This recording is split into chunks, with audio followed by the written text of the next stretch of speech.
नमस्कार, आप देख रहे हैं फाइनल ट्रेड और बाजार पर जो है वो बिकवाली थोड़ी हावी होती हुई नजर आई है और दिन के निचले स्तर पर कर रहे हैं ट्रेड। लेकिन ऐसे में आपको ट्रेड कैसे बनाना है अपने पोर्टफोलियो में, उस पर बात करेंगे। बाजार के बड़े जानकार हमारे साथ जुड़ेंगे और उनसे जानने की कोशिश करेंगे इंपॉर्टेंट लेवल्स। लेकिन यहाँ पर बता दूं कि बाजार पे एकाएक बिकवाली हावी हुई है और सेंसेक्स 200 अंकों से ज्यादा टूट चुका है और इसके अलावा निफ्टी जो है वहां पर भी 60 अंकों के आसपास की गिरावट देखने को मिल रही है। यह है दिन के निचले स्तर और कल है वीकली एक्सपायरी। यह हफ्ता ठीक नहीं गुजरा बाजार में, 11710 के लेवल को निफ्टी नहीं पार कर पाया इस हफ्ते और बार बार ऊपरी स्तरों पर जो अटेम्प्ट कर रहे थे वो कहीं ना कहीं कमजोर पड़ता हुआ नजर आया।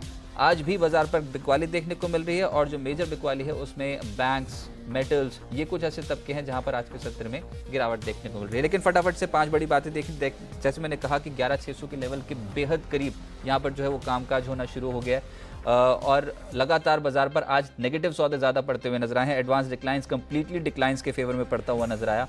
इसके अलावा आज के सत्र में जहां पर सेंसेक्स में भी 200 अंकों से आसपास की गिरावट हो चुकी है, बैंकिंग ये है कहीं ना कहीं कल्प्रेट और ऊपरी स्तरों पर दबाव बैंकिंग स्टॉक्स में बनता हुआ नजर आया है। इसके अलावा एक और तबका वीक है, वो है मेटल्स। आज हिंडाल्को पे कहीं ना कहीं गिरावट के सौदे ज्यादा पड़े, निफ्टी पे दबाव बनाया और इसके अलावा आईटी शेयर्स यहां पर भी कमजोरी ही देखने को मिल रही है। अच्छा, जो तेज हुआ उसमें एक सेक्टर आज बहुत स्ट्रांग है, वो है फार्मा। लगातार तेजी आज बहुत सारे ऐसे स्टॉक्स फार्मा इंडेक्स में आपको मिल जाएंगे जहां पर तेजी के सौदे ज्यादा पड़ते हुए नजर आए हैं। और दूसरा तबका जो बाजार पे मजबूत है वो है रियलिटी, रियल एस्टेट से जुड़ी जो कंपनियां हैं वहां पर एक्शन तेज बन रहा है। रुपए में मजबूती देखने को मिल रही है और ये दूसरे दिन लगातार मजबूती है। $1 का भाव 69.20 के लेवल पे इस समय कर रहा है ट्रेड, तो रुपए में मजबूती देखने को मिल रही है। लेकिन इस शो में आपको बताने की क्या कुछ खास रहने वाला है। सबसे पहले टटोलने की कोशिश करेंगे ट्रिगर्स को, यानी कि कौन से ऐसे ट्रिगर्स हैं जो बाजार के लिए हैं बेहद इंपॉर्टेंट और वो बाजार पे कल असर डाल सकते हैं। मेरी सहयोगी मेरे साथ जुड़ेंगे और जानने की कोशिश होगी कि यहाँ पर कौन से ट्रिगर्स बाजार के लिए अहम है। इसके अलावा होंगे खबरों वाले शेयर्स, यानी कि कुछ ऐसे शेयर्स जहाँ पर बाजार खुलने के बाद असर देखने को मिला उनके स्टॉक प्राइसेस पे खबरों का। कैसा होगा विप्रो का बायबैक, सभी से मिल गई है मंजूरी और ये बड़ा बायबैक है, किस लेवल पे आ सकता है बायबैक, क्या एंटिसिपेशन है बाजार पे, क्या प्राइस इस समय रूल कर रहा है, उस पर बात करेंगे। साथ साथ वीकली एक्सपायरी जो कल कटने वाली है, देश भर के ब्रोकर्स क्या मान रहे हैं कि निफ्टी की रेंज क्या रहने वाली है, कौन से लेवल्स इंपॉर्टेंट है निफ्टी पे और निफ्टी बैंक में एक्सपायरी वाले दिन, इस पर चर्चा करेंगे। अनिल जी की स्ट्रैटेजी होगी निफ्टी और निफ्टी बैंक को लेकर, ये जरूर देखिए क्योंकि बहुत ही शॉर्ट टर्म ट्रेड है आज के लिए और इनफैक्ट कल मार्केट ओपनिंग से क्या एक्सपेक्ट कर सकते हैं आप इस पर बात की जाएगी।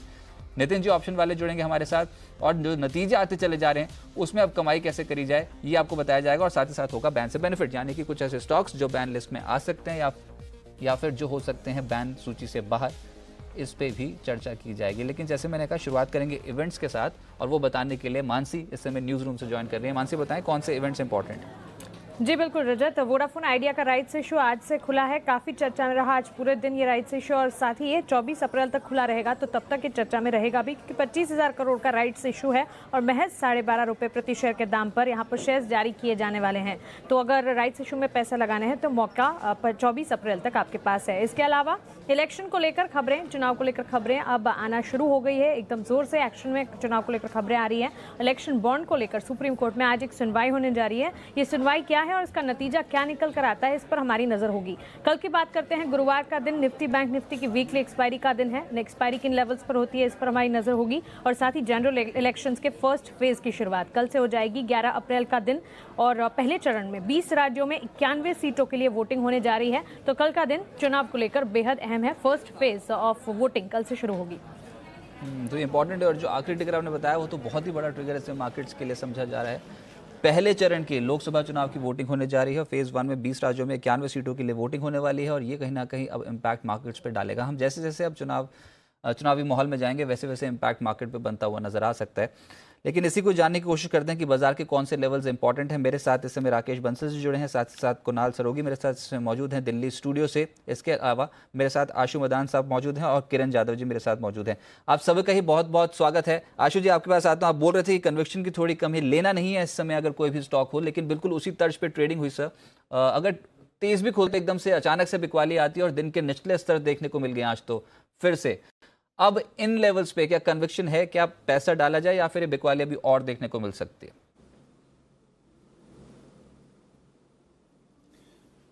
रजत, मैं ना फिर से रिपीट करता हूं जो मैं बार बार बोल रहा हूं और आप इसको मार्क माई वर्ड्स और आप पिछले 5-7 दिन से देख भी रहे होंगे, मार्केट नैरो रेंज के अंदर है। आपको ना ब्रेकआउट मिलेगा ना ब्रेकडाउन मिलेगा, इसी रेंज में थोड़ी सी वॉलीटिलिटी मिलेगी। रजत, अगर आपको कल का क्लोजिंग का ट्रेडिंग सेशन हो, मैं सबको सुन रहा था, सब लोग कोई बैंक निफ्टी फट जाएगा बोल रहे थे, कोई दबा के शॉर्ट कवरिंग आएगी, ये सब बातें चल रही थी, कुछ नहीं हुआ। कल बैंक निफ्टी ऊपर था, आज 200 पॉइंट अभी नीचे आ गया है। सो रजत, मैं मंदी में नहीं हूं। जैसे मैंने पिछले दिनों में सारी जितनी भी शॉर्ट कॉल्स थी उनमें कोई पार्टिसिपेट नहीं किया और ना ही बोला कि शॉर्ट करना है, सेलेक्टिवली लेना ही है। लेकिन रजत, मार्केट कहीं पे भी नहीं भाग रहा। मैं बार बार बोल रहा हूं, हम 50 या 100 पॉइंट में वीकली निफ्टी ऑप्शन के स्प्रेड्स क्लाइंट्स को बनवा रहे हैं। रेशो स्प्रेड 1:2, 650 लेते हैं, 702 बेचते हैं, 701 लेते हैं, 750 बेचते हैं, और ऐसे ही पुट साइड पे भी कर रहे हैं। 2-3 रुपए क्रेडिट पे बनाते हैं और 8-10 रुपए क्रेडिट पे खत्म करते हैं। सो रजत, ये रेंज है, उसी रेंज में मार्केट चल रहा है, अभी कहीं नहीं जा रहा। ये तो लगता है ना कि बैंक निफ्टी फट जाएगा या निफ्टी टूट जाएगा, कुछ भी नहीं हो रहा। तो इसी दायरे के अंदर रजत, आपको सेंसिबली ट्रेड करना है, आपको स्ट्रेंथ लॉन्ग करनी है और थोड़ा थोड़ा सा जरूर शॉर्ट करना है। सो यही थीम है रजत अभी मार्केट के में। हम स्टॉक स्पेसिफिक बात करेंगे सिंस, लेकिन आपने मुझसे अपरेंट क्वेश्चन पूछा, जो कन्विक्शन की कमी थी, वो कन्विक्शन की कमी रजत दोनों साइड की कमी है। अगर मैं बोलता हूं कि लेना नहीं है, तो ऐसा नहीं है कि मेरे पास 4 शॉर्ट कॉल्स रेडी पड़ी हैं कि ये शॉर्ट करना है, तो कहीं पे भी नहीं जा रहा। आप देखिए, ट्रेड बहुत मुश्किल से मैच्योर होंगे और एक टाइम ऐसा आता है रजत, ट्रेडिंग कम करनी चाहिए, लो ट्रेडिंग वॉल्यूम्स रखने चाहिए, क्योंकि पैसा प्रिजर्व करना भी बहुत इंपॉर्टेंट होता है, मौके बहुत मिलेंगे। आशुष जी, लेकिन आपने ये ऑप्शंस बहुत क्लोजली ट्रैक करते हैं सर, और मैं जब भी जुड़ता हूं आपके साथ तो ये आप ये स्प्रेड्स जो है वो बहुत क्लोजली ट्रैक करके उसको आसान भाषा में समझा के बनवाते हैं।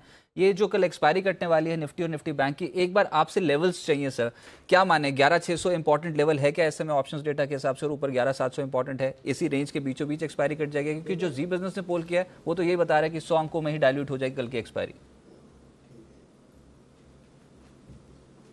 बिल्कुल रजत, मुझे भी लगता है 100 अंकों में बिल्कुल हो जाएगी। On the contrary bias slightly सा नेगेटिव था, तो इसीलिए आज हमने तो 2 या 3 रुपए क्रेडिट पे रजत स्प्रेड बनवाया था।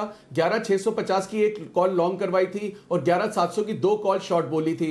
ये 3 रुपए स्प्रेड वाला अभी ये चल रहा है, ये 2 रुपए मतलब 3-4 रुपए क्रेडिट में चल रहा है, ये कम से कम 10-12-15 रुपए का।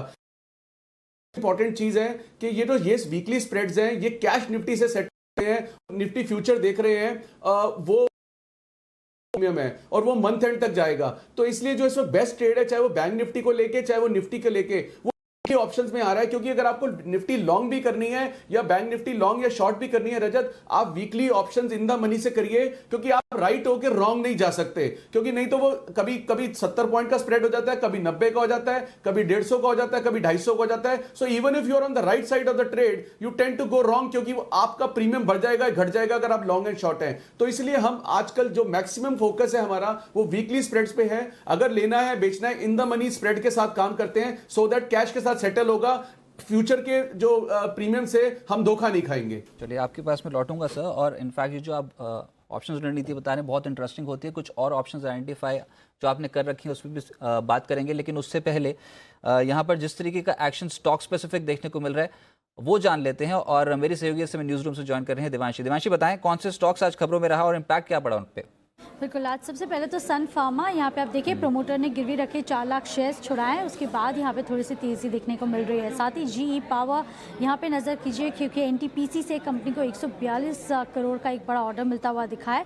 ल्यूपिन आज वो भी तेज़ी के साथ कारोबार कर रहा है। स्टॉक कंपनी ने एक जेनरिक दवा लॉन्च की है, यूएस एफडीए से मंजूरी मिलने के बाद कंपनी ने फ्लुक्सोटाइन यानी कि कंपल्सिव डिसऑर्डर की यह दवा है जो कंपनी ने लॉन्च की है। यहाँ पे भी एक बड़ा मार्केट है। साथ ही प्राज इंडस्ट्रीज़ पर नज़र कीजिए, कंपनी ने एक यूएस कंपनी जीवो के साथ एक करार किया है जहां पे आइसोब्यूटेनॉल का उत्पादन करेगी ये कंपनी। साथ ही आज बड़े सौदे पर नज़र कर लेते हैं। सबसे पहले तो एचडीएफसी बैंक, यहाँ पे जो 1 करोड़ 10 लाख के जो शेयर्स के यहाँ पे डील्स होनी थी वो पूरी हो चुकी है। और मैं आपको रेंज बता दूं, करीब 2240 रुपये से लेके 2265 के बीच में ये सारी डील्स होती हुई दिखी हैं। और साथ ही हेवल्स में भी बड़े सौदे हुए हैं 20 लाख शेयर के, जो 761 प्रति शेयर पर होते हुए दिखे हैं। हेवल्स शुरुआती सत्र में थोड़ा दबाव में था, लेकिन रिकवर कर गया। अब 761 के लेवल पे कर रहा है ट्रेड। 761 के भाव पर यहाँ पर ब्लॉक डील हुई है 20 लाख शेयरों की। और इम्पॉर्टेंट था एचडीएफसी बैंक, ये हम सुबह से कह रहे थे कि डिस्काउंट पे होगी, और ज़्यादातर जो सौदे हैं वो 1240 से लेकर 1265 के बीच में हुए हैं। कुल मिलाकर लगभग 1 करोड़ शेयर्स का सौदा एचडीएफसी बैंक पे बढ़ता हुआ नजर आया। 2% है ये स्टॉक नीचे। राकेश जी, कुणाल जी, किरण जी, बहुत शुक्रिया अपने समय जी बिजनेस को देने के लिए सर। शुरुआत करते हैं आज टाटा मोटर्स के साथ, क्योंकि जो निफ्टी का सबसे तेज चढ़ने वाला स्टॉक है टाटा मोटर्स। किरण जी बताइए, ये नेक्स्ट पॉसिबल लेवल्स क्या हो सकते हैं, उसके बाद फंडामेंटली ऐसा क्या बदल गया इस कंपनी में, वो मैं पूछूंगा आशु जी से। पहले किरण जी आप टेक्निकल लेवल्स बताइए, ये बहुत स्ट्रांग खरीदारी है क्या और ये तेज हो सकता है? और जी, कल सवेरे आपको याद होगा कि मैंने बाय कॉल दिया था, करीबन जी 201 के करीब ट्रेड कर रहा था ओके और मैंने कहा था 4 रुपए का रिस्क है और काफी अच्छी अपसाइड है। तो वो अपसाइड आपको देखने को मिल गई है, पर ये अभी शुरुआत है। मेरा मानना है कि इधर से काफी बड़ी अपसाइड देखने को मिल जानी चाहिए आते दिनों में। तो इस सीरीज की बात करें तो इस सीरीज या इसके ऊपर भी मेरा मानना है कि ये 245 के टारगेट्स के लिए चल रहा है। थोड़े छोटे छोटे करेक्शंस आएंगे पर ये मार्केट आउट परफॉर्मर रहेगा। बहुत सारे शॉर्ट पोजीशंस इसमें ट्रैप हो चुके हैं और उसके ये एक कारण है इस रैली के लिए।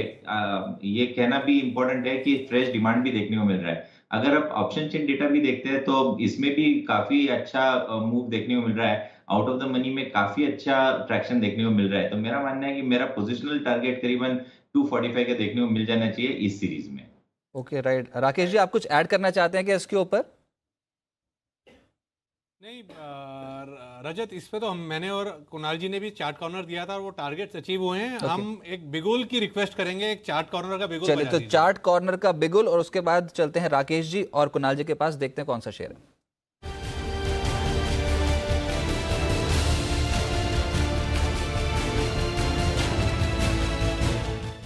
स्टॉक है वो है पीवीआर। आप देखें तो निफ्टी जहां स्ट्रगल कर रहा है 10,600 के ऊपर टिके रहने के लिए, वहां पर पीवीआर ने एक नया लाइफ टाइम हाई लगाया है, एक नया ब्रेकआउट दिया है। और जिस तरीके का टेक्निकल रुझान पीवीआर का है, यहां पर शॉर्ट टर्म के नजरिए से ऊपर की तरफ एक अच्छा मोमेंटम देखने को मिल सकता है। यहां पर एक खरीदारी की राय है। ओवर टू कुणाल जी। देखिए, स्ट्रक्चर बहुत ही शानदार है रजत। और देखिए, न केवल शॉर्ट टर्म के लिए बल्कि मैं तो ये कहूंगा कि मीडियम टू लॉन्ग टर्म के लिए भी अगर पीवीआर को बाय किया जाए तो जिस तरह का ब्रेकआउट यहां पर आया है, ये काउंटर 2000 के ऊपर ट्रेड करना चाहिए। तो मुझे लगता है कि पीवीआर को डेफिनेटली इन स्तरों पर बाय करना चाहिए। शॉर्ट टर्म ट्रेडिंग में तो बहुत ही अच्छा मोमेंटम बनता हुआ आज दिख रहा है। मौजूदा स्तरों पर बाय करें। यहां पर 1690 1690 का स्टॉप लॉस रखना है, 1745 पहला टारगेट 1745 का, और 1780 1780 का दूसरा लक्ष्य होगा। तो मौजूदा स्तरों पर बाय करना है पीवीआर। बाजार की कमजोरी के बावजूद ये काउंटर आज नया कीर्तिमान स्थापित कर रहा है, मिस नहीं करना चाहिए, बाय करें पीवीआर। Okay right. तो आप पीवीआर पे बेट लगाइए, यहाँ पर स्टॉप लॉस लगाइए 1690 का, 1790 का लगाना है एक स्टॉप लॉस, और जो टारगेट्स हैं वो है 1745 और 1780। पीवीआर में एक्शन जो है वो तेज हो सकता है, इसको अपने रडार पर रखें। और दिन के उच्चतम स्तर पे कर रहा है ये ट्रेड। तो ये हो गया पहला सौदा। लेकिन आशु जी आपसे मेरे को पूछना है, ये टाटा मोटर्स में ऐसा क्या बदल गया? बात चल रही है अभी तो यहाँ पर अटकलें बहुत तेज थी कि ये इंडिया में प्रोडक्शन जेएलआर का शुरू कर देंगे, हाइब्रिड व्हीकल लॉन्च करने की बात थी टाटा मोटर्स में। लेकिन कौन सा ट्रिगर ऐसा है जो प्ले कर रहा है और इतनी स्ट्रॉन्ग खरीदारी के पीछे आप कारण क्या समझते हैं? देखिए रजत, जो सबसे बड़ा ट्रिगर है ना वो तो भाव का ट्रिगर है। आई थिंक टाटा मोटर एक हम बात करते थे कि लॉन्ग स्टॉक्स में सब लोग फंस चुके हैं, या जो मंदी आई थी जब अशोक लेलैंड, सन फार्मा, येस बैंक, सब में जब सब लोग फंसे थे, इंडिया आईबुल हाउसिंग में अंदर सब, मुझे लगता है कि जो आखिरी स्टॉक रह गया था ना उस फसावट का, वो टाटा मोटर था। तो जो ये 200-205 के लेवल पे 2 बार आया और वहां से नीचे पलट जाता था, तो उसमें एक स्ट्रेंथ नहीं दिखती थी। और कभी कभी तो 2 बार तो 25-25 रुपए वापस पलटा, 170-75 के लेवल पे आया। लेकिन जो इस बार ये 200-205 का लेवल क्रॉस करके खड़ा हो गया ना, तो रजत डेफिनेटली स्ट्रेंथ आ गया। अब क्या होगा रजत, जो ये मूवमेंट शुरू होगी, जितने भी लोग पिछले 1 साल से 6 महीने से 1.5 साल से फंस गए थे, वो धीरे धीरे अब निकलना शुरू कर रहे हैं। और जिस चीज को जैसे जैसे एग्जिट मिल रहा है, कुछ छोटे प्रॉफिट में, कुछ छोटे लॉस में, या कुछ लॉस अपना काटना चाहते हैं, या कुछ को लगता है कि अपॉर्चुनिटी किसी और के अंदर है, इसमें निकलता हूं, तो वो भाव से अब बेटर होता जा रहा है। तो ये जो 205 का लेवल क्रॉस करके खड़ा हो गया ना, ये कन्विंसिंग साइन है कि टाटा मोटर में ऊपर के लेवल भी चांसेस आने के चांसेस हैं और मंदी खत्म हो गई है। अब ऐसे ट्रिगर के साथ रजत कोई ना कोई फंडामेंटल रीजन भी बनता जाएगा, लेकिन पहला रीजन भाव का है, बाकी रीजन फंडामेंटल बनते हैं, क्योंकि फंडामेंटल रीजन पहले भी मिल रहे थे लेकिन भाव नहीं कटता था। सो अब जो भाव कट गया है तो डेफिनेटली ऊपर के लेवल डेफिनेटली चांसेस हैं बहुत। Okay right. तो टाटा मोटर्स अब कहीं ना कहीं अट्रैक्टिव प्ले हो रहा है, वैल्यूएशन बेहतर, प्रमोटर्स की लगातार बाइंग हमने देखा 200 के लेवल के नीचे होती हुई नजर आई थी, और ये स्टॉक चला गया अब 216 के लेवल पे। एक अच्छी खरीदारी। और किरण जी से बात हो रही थी तो वो कह रहे थे 245 तक के टारगेट्स इसमें ओपन है। लेकिन जो एक तबका बहुत अट्रैक्टिव आज मार्केट पर रहा वो है फार्मा। अक्रॉस द बोर्ड खरीदारी देखने को मिली, और इसमें जो कमान संभाली हुई है उसमें सिप्ला है, इसमें 3% के आसपास के रिटर्न मिले। अच्छा, सन फार्मा, इस स्टॉक पे कहीं ना कहीं अभी खबर आई है। खबर में आपको एक बार बता दूं कि प्रमोटर ने गिरवी रखे 4 लाख शेयर छुड़वाए हैं, और दिन के उच्चतम स्तर पे फार्मा इंडेक्स और साथ साथ सन फार्मा, यहां पर भी एक्शन स्ट्रांग होता हुआ नजर आया। तो राकेश जी बताएं, सन फार्मा जिसके पोर्टफोलियो में उसको होल्ड करना चाहिए क्या? बिल्कुल रजत, क्लियरली इसको होल्ड करना चाहिए। टेक्निकली स्टॉक में एक शॉर्ट टर्म रिवर्सल बना है, 460 462 एक अच्छा बेस है। और रजत, जिस तरीके से टेक्निकल रुझान है यहाँ पर, मुझे लगता है 490 491 के लेवल्स मुमकिन है ऊपर की तरफ इस सीरीज के अंदर। तो जिसने ले रखा है वो होल्ड करे 460 के स्टॉप लॉस के साथ। टारगेट रहेगा 490 491। किरण जी, डॉक्टर रेड्डीज पे आपके कमेंट चाहिए सर। आज फ्यूचर्स में लगभग 1% की रफ्तार में 2807, ये मौजूदा लेवल डॉक्टर रेड्डीज के फ्यूचर्स पे देखने को मिल रहा है। थोड़ा सा ऊपरी स्तर पर दबाव फिर से बना है, लेकिन ओवरऑल जिस तरीके का रिस्पांस था, जिस तरीके की तेजी थी गिरते बाजार में, वो जबरदस्त थी। 2800 के लेवल के ऊपर है, क्या करना चाहिए डॉक्टर रेड्डीज में? कुछ नहीं करना चाहिए। मेरा मानना है कि काफी अच्छे वॉल्यूम्स के साथ ये स्टॉक चला है, पर ऊपर से दबाव भी देखने को मिल रहा है। और निफ्टी भी देखे तो 11,600 के बहुत करीब है। तो 11,600 एक इम्पोर्टेंट मेक और ब्रेक लेवल है। तो इन लेवल्स पे थोड़ा सा सावधानी बरतनी चाहिए, एग्रेसिव नहीं रहना चाहिए। अगर 11,600 निकलता है तो काफी पेन देखने को मिलेगा, पर क्योंकि कल एक्सपायरी भी है। पर अगर ये होल्ड करता है तो फिर देखेंगे कि डॉक्टर रेड्डी में क्या करना है। डॉक्टर रेड्डी एक कंटेंडर था जिसने एक कंट्रीब्यूट अच्छा तरीके से किया था। करीबन 2750 से 2830 के वर्टिकल रैली देखने को मिली, पर अभी वर्टिकल कट देखने को मिल रहा है। पिछले 20 मिनट में हमने देखा है कि वापस ये 2785 के लेवल्स के करीब आ चुका है। तो मेरा मानना है कि अभी के लिए अवॉइड है। जिनके पास लॉन्ग पोजीशंस है उनके लिए मेरा 2780 का स्टॉप लॉस रहेगा। करीबन उन्हीं लेवल्स पे ट्रेड कर रहा है। 2780 स्पॉट के हिसाब से लगाइए एक स्टॉप लॉस, और जब तक ये लेवल करते हैं होल्ड, तब तक आप इस पोजीशन में बने रह सकते हैं अगर तेजी की कोई भी पोजीशन हो तो। लेकिन आशु जी, आपने जो आइडेंटिफाई किया था ना ऑरबिंदो फार्मा, उसको बहुत क्लोजली ट्रैक किया जा रहा है मार्केट में। पिछले 2-3 ट्रेडिंग सेशन से तो नहीं चला, लेकिन आज के सत्र में ऑरबिंदो फार्मा में एक्शन स्ट्रांग हुआ, खरीदारी और बढ़ सकते हैं आशु जी। और आप टारगेट्स क्या लेकर चल रहे हैं सर इस स्टॉक में? रजत बिल्कुल बढ़ सकता है, ये धीरे धीरे ऊपर जा रहा है। आज 800 के ऊपर खड़ा हो गया था। ये जो मार्केट में भी थोड़ा सा करेक्टिव मूव आया, उसके चलते ही नीचे आया है। मेरा टारगेट कभी भी 10-20 रुपए के लिए, 800 रुपए के स्टॉक के लिए नहीं है। मिनिमम 50 to 100 रुपीज ऊपर का टारगेट है। मैंने इसको होली पिक में भी दिया है। मेरा अल्टीमेट टारगेट 1000 रुपए का भी है, लेकिन ये 850 से 900 तो आपको जल्दी, मतलब जो मैंने बोला था कि मेरा लॉन्ग टर्म डेफिनेशन 1 से 1.5 महीने की होती है, उसमें ही मिल जाएगा या उससे पहले भी मिल जाएगा। धीरे धीरे ये स्ट्रेंथ दिखाता जाएगा। जो पेशेंटली होल्ड करेगा उसी को पैसे आएंगे। रजत, प्रॉब्लम क्या होती है कि अच्छा स्टॉक, बड़ा स्टॉक कोई भी लेता है, लेते ही 10 रुपए नीचे आता है, डर जाता है, पूछने लग जाता है कि क्या करना है। कन्विक्शन से रखना चाहिए। और ऑरो फार्मा में मेरा ऊपर का प्राइस टारगेट इंटैक्ट है रजत। चलिए, तो यहाँ पर रफ्तार अच्छी देखने को मिल सकती है, इसको आप रखें अपने पोर्टफोलियो में, अच्छे रिटर्न्स मिल सकते हैं पोजिशनल बेसिस पे। सिम्मी भौमिक जी भी इस समय हमारे साथ मौजूद है। सिम्मी जी, बहुत शुक्रिया अपना समय जी बिजनेस को देने के लिए। आपसे मैं फार्मा पे सवाल पूछूंगा और एक स्टॉक, चाहे वो एनबीएफसी काउंट कर लीजिए या फिर फार्मा, वो है पिरामल एंटरप्राइजेस। आज एक्शन ही इसी स्पेस में है। एनबीएफसी एज अ पैक चल रहा है, साथ साथ फार्मा स्टॉक्स में अच्छी खरीदारी देखने को मिल रही है। पिरामल एंटरप्राइजेस के चार्ट्स देख के बताएं, 2% ऊपर है ये स्टॉक, क्या करना चाहिए अभी? या वेरी गुड आफ्टरनून रजत। मुझे लगता है कि चार्ट में तो बहुत ही स्ट्रेंथ है। इनफैक्ट मैं ये कहूँगी कि अभी अगर कोई भी कारण से ये स्टॉक में थोड़ा सा करेक्शन देखने को मिलता है, स्टॉक 2600 के ऊपर एक अच्छा सा सपोर्ट लिया है। मुझे लगता है कि कोई भी डीप में उस रेंज के आसपास जब जाएगा 2650 2600, उस रेंज के आसपास वापस बाई करने का सलाह होगा मेरा, क्योंकि मेरा ओवरऑल टारगेट 2800 के ऊपर का है। तो करंट लेवल पर या थोड़ा सा डीप पर खरीदारी करने का ही सलाह है। 2800 2850 का टारगेट मिनिमम रखिए। मुझे लगता है कि ये स्टॉक निराश नहीं करेगा। 2800 2850, लेकिन अगर किसके पास हो तो उसको स्टॉप लॉस क्या लगाना चाहिए, एक बार फिर से रिपीट कर दीजिए। वो स्टॉप लॉस लेवल क्या है पिरामल एंटरप्राइजेस पे? रजत, मैंने कहा है कि एक अच्छा सा बेस इसने 2640 2600 के आसपास बनाया है। तो 2640 2600 तक का कोई करेक्शन भी हम लोग यूज करेंगे खरीदारी करने के लिए। स्टॉप लॉस 2600 से नीचे लगाना पड़ेगा, वो कंफर्ट लेवल के हिसाब से होता है, क्योंकि पोर्टफोलियो का जो टारगेट मैंने दिया है, पोर्टफोलियो बाइंग की 2850 के आसपास का टारगेट मैंने दी है। तो थोड़ा बहुत वाइड स्टॉप लॉस के साथ ही काम लेंगे। 2575 या हो सकता है कि 2550 का स्टॉप लॉस के साथ ही पोर्टफोलियो में उठाना चाहिए।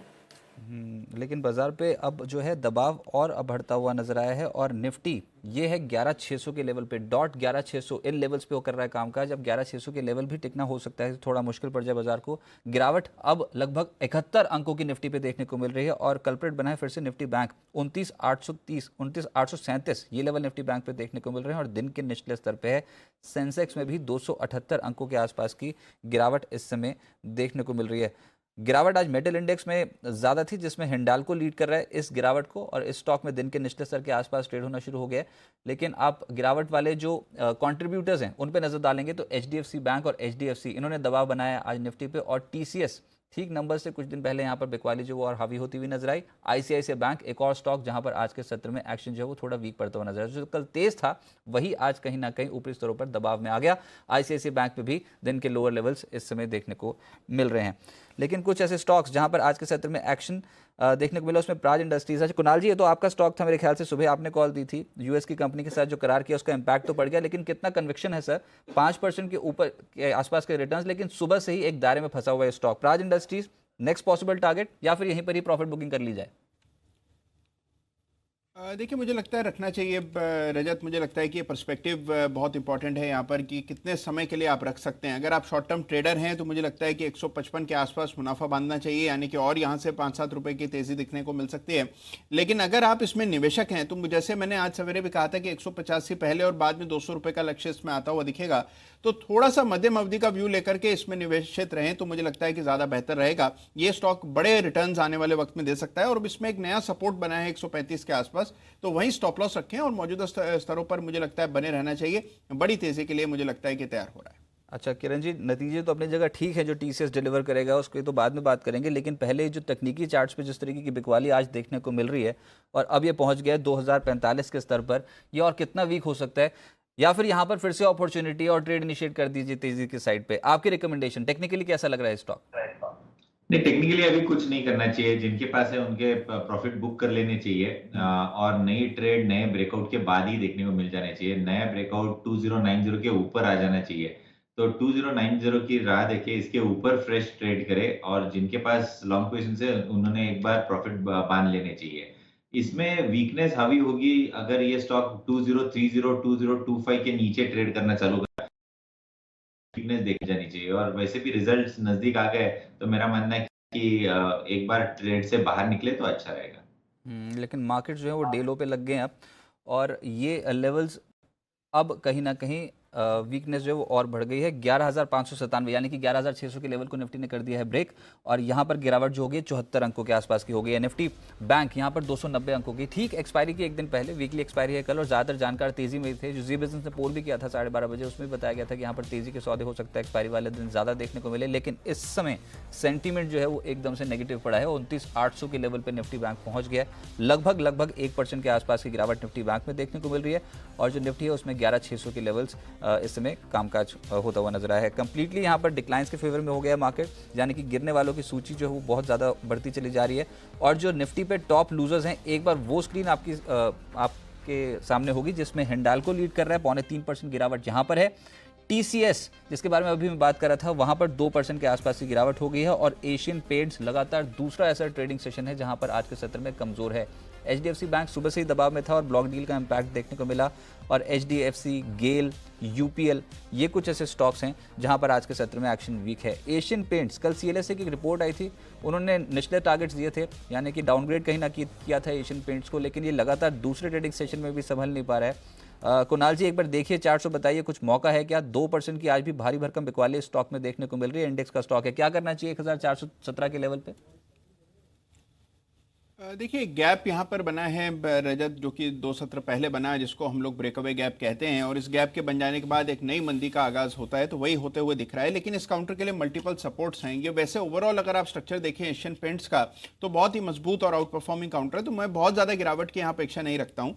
मुझे लगता है कि 1425 के आसपास पहला सपोर्ट है फ्यूचर्स में, ये लेवल टूटा तो 1380 पर एक बहुत मजबूत और मेजर सपोर्ट है जो मुझे नहीं लगता कि एशियन पेंट्स में टूटना चाहिए, तो 1380 के आसपास बहुत सेफ बाय बाय होगा। यहाँ पर भी थोड़ी बहुत खरीद कर सकते हैं, 1380 के आसपास मुझे लगता है और खरीद करनी चाहिए, बहुत ज्यादा गिरावट की यहाँ पर आशंका नहीं। अच्छा, लेकिन एक बार विप्रो फायर कीजिए, क्योंकि आज गिरते बाजार में लगभग 2.5% पौने 3% के आसपास के रिटर्न विप्रो ने दिए और खबर यहाँ पर यह है कि जल्द ही बायबैक आ सकता है और ये भारी भरकम बायबैक होगा जो विप्रो ने अनाउंस कर सकती है। किस लेवल पे होगा, क्या कुछ डिटेल्स हैं और सेबी से जो अप्रूवल मिला है उसके क्या मायने हैं विप्रो के लिए, ये बताने के लिए कुशल इस समय न्यूज़ रूम से ज्वाइन कर रहे हैं। कुशल, बताएं कब तक आ सकता है बायबैक, कितना क्वांटम होगा इस बायबैक का और किस भाव पर?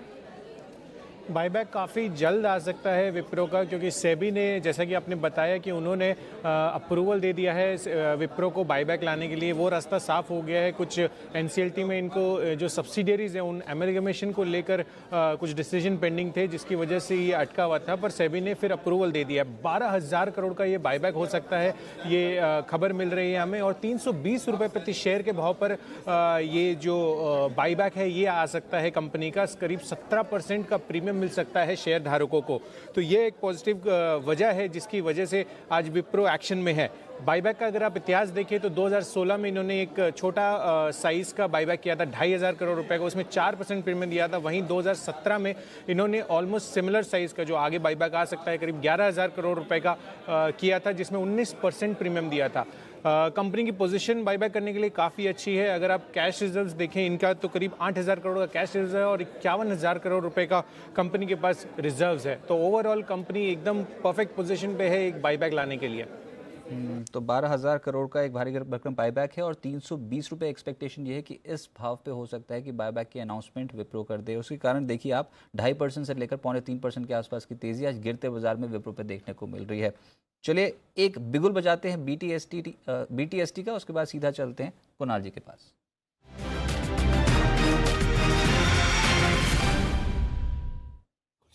जी कुणाल जी बताइए कौन सा शेयर है? रजत, इसमें मैं और राकेश जी दोनों शामिल हैं, तो चार्ट कॉर्नर का बिगुल बजना चाहिए। चलिए तो चार्ट कॉर्नर का बिगुल बताते, हम अपना जो गलती है उसको सुधारते हैं और चार्ट कॉर्नर का बिगुल बजाते हैं। उसके बाद राकेश जी और कुणाल जी का शेयर।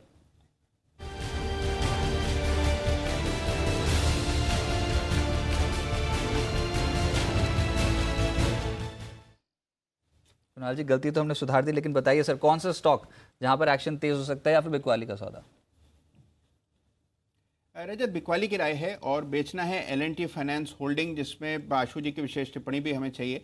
ये काउंटर जो है ये काफ़ी बड़ी गिरावट के लिए तैयार हो रहा है। एक राउंडिंग टॉप पैटर्न इसके चार्ट पर बना है, 147 का मौजूदा भाव है, मौजूदा स्तरों पर इसको शॉर्ट करना चाहिए। हमें अपेक्षा है कि इसमें बड़ी गिरावट आएगी। जिस तरह का स्ट्रक्चर है ये स्टॉक वैसे भी परफॉर्म नहीं कर रहा है। जहां आप देख रहे हैं कि बाकी कई सारी NBFCs हैं जिन्होंने रिसेंट हाइज लगाए हैं, ये स्टॉक लैगार्ड रहा है, तो मौजूदा स्तरों पर इसको शॉर्ट करें। Over to Rakesh. देखिए रजत, काफ़ी खराब टेक्निकल रुझान है, डिस्ट्रीब्यूशन क्लियरली विजिबल है, लोअर टॉप्स लोअर बॉटम का ट्रेंड है और एक परफेक्ट कैंडिडेट लगता है। नई बिकवाली का हेजिंग के नज़रिए से भी अच्छा कैंडिडेट है। बेचने की राय है 150 रुपये 50 पैसे का स्टॉप लॉस लगाना चाहिए। 143.50 पहला टारगेट होगा, 140 दूसरा टारगेट है और इन दोनों टारगेट्स के लिए L&T फाइनेंस होल्डिंग को बेचने की राय है। चलिए 150.5 150 रुपये 50 पैसे। सर एक बार अगर आप टारगेट्स दोबारा से बोल पाएं। स्टॉप लॉस 150 का है। अच्छा टारगेट स्क्रीन पे आ गए। 143 का पहला टारगेट है और उसके बाद 140 ये दूसरा टारगेट। L&T फाइनेंस होल्डिंग्स को बिकवाली करके चलें, यहाँ पर मुनाफा मिल सकता है नेगेटिव साइड पे अगर बेच कर चलेंगे तो। आशु जी आपका लिमिटेड इंटरवेंशन और बताइए सर ये L&T फाइनेंस होल्डिंग्स ये क्यों नहीं परफॉर्म कर पाया? ज़्यादातर NBFC स्टॉक्स में आज खरीदारी देखने को मिली थी शुरुआती सत्र में, लेकिन ये स्टॉक शुरुआती सत्र से ही वीक था।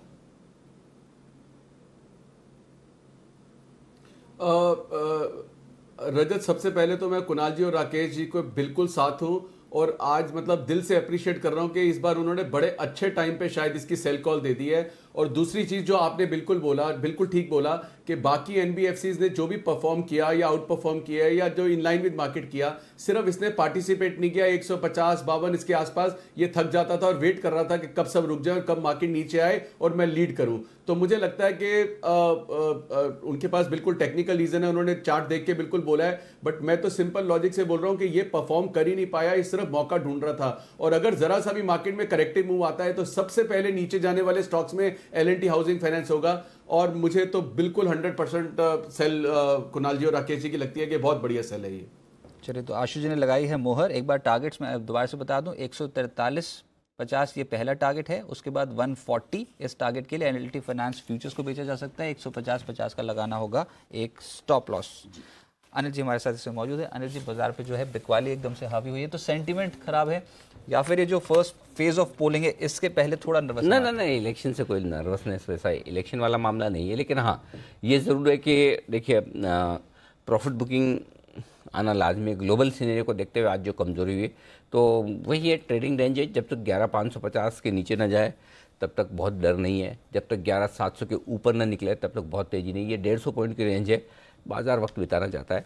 मेरे डेटा तैयार हो रहे हैं, 2:30 बज गए और आपके लिए सब स्ट्रेटेजी तैयार करनी है, तो बस आप मुझे 2 मिनट का समय दें बस। मार्केट्स पे जिस तरह की बिकवाली है उसमें आज बैंकिंग बहुत कमज़ोर है। आईसीआईसीआई बैंक जहां पर कल के सत्र में एक्शन तेज था वो कमज़ोर हो गया और स्टेट बैंक ऑफ इंडिया यहां पर भी 1% के आसपास की गिरावट इस समय देखने को मिल रही है। किरण जी, ये बैंकिंग जिस तरह से आज भी डिसअपॉइंटमेंट देखने को मिली है, उम्मीद है कि अगर लोअर लेवल से कुछ खरीदारी निफ्टी बैंक को ऊपर ले आए या फिर ये वन वे फॉल है और बिकवाली हो सकती है? और ये अगर आप निजी क्षेत्र के बैंक्स कुछ ट्रैक कर रहे हो तो इसमें से कोई ट्रेड बताना चाहें? मेरा मानना है कि 29,700 तक वापस एक बार टेस्टिंग के लिए बैंक निफ्टी आ सकता है। वीकनेस बिल्कुल है, पर इसके नीचे अगर चलता है तो फिर कंसर्न रहेगा। पर मेरा मानना है कि 29,700 का बेस बन के वापस एक बार कल आपको उछाल देखने को मिल जाना चाहिए। प्राइवेट सेक्टर में कोटक बैंक पे ध्यान रहना चाहिए, जिसने एक अच्छी ब्रेकआउट आज दिलाता नजर आ रहा था और अभी काफी अच्छी स्लाइड भी देखने को मिल रही है, तो इधर एक ध्यान रहना चाहिए। और दूसरा रहेगा एक्सिस बैंक। एक्सिस बैंक में मेरा मानना है कि जिस तरीके का चार्ट पैटर्न है, कंसोलिडेशन का ब्रेकआउट आपको 768 के ऊपर देखने को मिल जाना चाहिए, तो 768 के ऊपर एक्सिस बैंक पे ध्यान देना चाहिए, नहीं तो ये अवॉइड लिस्ट में रहेगा। कर्नाटका बैंक, जो याद है हाल फिलहाल में कर्नाटका बैंक में एक्शन तेज हुआ था, लेकिन ये स्टॉक हो गया आज 3% कमजोर। 131.75 का मौजूदा लेवल आ रहा है फ्यूचर्स में। और मुद्दा यही है, जो निजी क्षेत्र के बैंक्स हैं यहाँ पर एकदम से दबाव जो है वो बढ़ता हुआ नजर आया है, चाहे वो निफ्टी बैंक का हिस्सा हो या ना हो, वहाँ पर बिकवाली ज़्यादा देखने को मिल रही है। कुणाल जी, लेवल्स क्या इंपॉर्टेंट है कर्नाटका बैंक के लिए, क्योंकि तेजी की पोजीशंस देखी सर इस सीरीज के स्टार्ट में स्टॉक में, लेकिन अब मुनाफा वसूली हावी हुई है। देखिए, मुनाफा वसूली से भी ज़्यादा चिंता जिस बात की मुझे है रजत, वो है कि इसमें एक पैटर्न बन रहा है जिसको डबल टॉप पैटर्न कहते हैं, और जिसका ब्रेकडाउन जो है वो 132 रुपये के नीचे आज हो जाएगा। तो अगर आज ये 132 के नीचे क्लोज देता है फ्यूचर्स में, तो मुझे लगता है कि फिर एक डबल टॉप पैटर्न इसके चार्ट पर बनेगा, बिल्कुल परफेक्ट एम जैसा आकृति चार्ट पर बनी है। तो ये जो पैटर्न है इसके बदौलत मुझे लगता है कि 126 के लेवल्स भी आते हुए दिख सकते हैं। तो 132 के नीचे क्लोज आने पर जिनके पास लॉन्ग पोजीशन है केटीके बैंक में, उनको एग्जिट करना चाहिए। साथ ही शॉर्ट करने की भी मेरी राय रहेगी, 134.50 का स्टॉप लॉस रखें, 132 के नीचे क्लोज आने पर ही बेचें। ये एक बार जो स्क्रीन के बॉर्डर पे चल रही है ना वेदांता की खबर, ये बहुत इंपॉर्टेंट हो सकती है। यूके सुप्रीम कोर्ट में वेदांता के एक मुकदमा चल रहा था, उसमें कंपनी हार गई है। जाम्बिया प्रदूषण बोर्ड कंपनी के खिलाफ जो है वो अर्जी दे सकती है, ये इस समय खबर आ रही है। यानी कि जी मोटी मोटी बात ये कि प्रदूषण बोर्ड के खिलाफ यहाँ पर एक अपील की थी और वेदांता ने अब वो जो केस है वो हार गई है यूके सुप्रीम कोर्ट में, और दिन के निचले स्तर के आसपास ट्रेड हो रहा है। 186 के लेवल को भी नहीं संभाल पाया वेदांता, उसके नीचे आके कामकाज कर रहा है। लेकिन जाम्बिया में प्रदूषण का मामला चल रहा था इस कोर्ट में, यूके सुप्रीम कोर्ट में, और वो ये हार गई है केस वेदांता दिन के निचले स्तर पे। एक बार राकेश जी देख के बताएं सर, चार्ट पैटर्न्स स्ट्रॉन्ग बिकवाली और बीते 5 मिनट में एग्रेसिव तरीके से इस समय शॉर्ट बनते हुए नजर आए।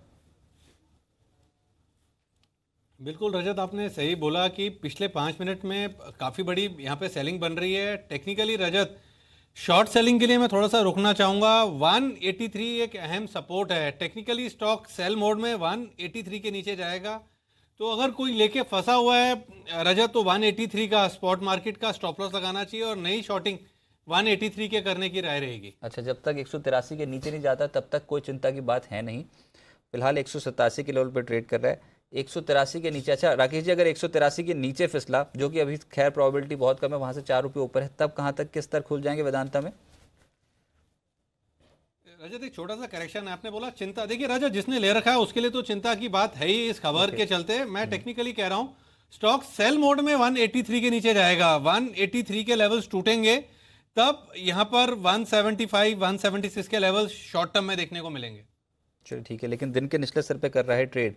और कुछ स्टॉक्स जहां पर एक्शन जो है वो कमज़ोर पड़ता हुआ नजर आया है। बीते 15 मिनट का डेटा अगर खंगालने की कोशिश करें तो उसमें स्टॉक है श्रीराम ट्रांसपोर्ट फाइनेंस, खबर यहाँ पर यही थी कि ग्रुप में एक अच्छी खबर थी कि कंसोलिडेशन हो सकती है, लेकिन श्रीराम ट्रांसपोर्ट फाइनेंस में आज बिकवाली देखने को मिल रही है और 1.5% की कमजोरी बीते 15 मिनट में स्टॉक में देखने को मिली। ये देखिए दिन के निचले स्तर पे अब 11,200 के लेवल के नीचे कर रहा है ये ट्रेड। किरण जी देख के बताएं चार्ट पैटर्न्स, ये बिकवाली कहाँ पर थमेगी? नहीं, मेरा मानना है कि एक शॉर्ट टर्म बेस बन चुका है। ये अगर बेस निकल जाता है तो फ्रेश बिकवाली करने की सलाह होगी। अच्छे बेस के नजदीक है तो अगर किसी के शॉर्ट पोजीशन तो कवर कर लेने चाहिए। तो कवर कर सकते हैं पोजीशंस। यहाँ पर हो सकता है कि बिकवाली जो है वो थमती हुई नजर आए। फिलहाल 1196 के लेवल पे कर रहा है ट्रेड।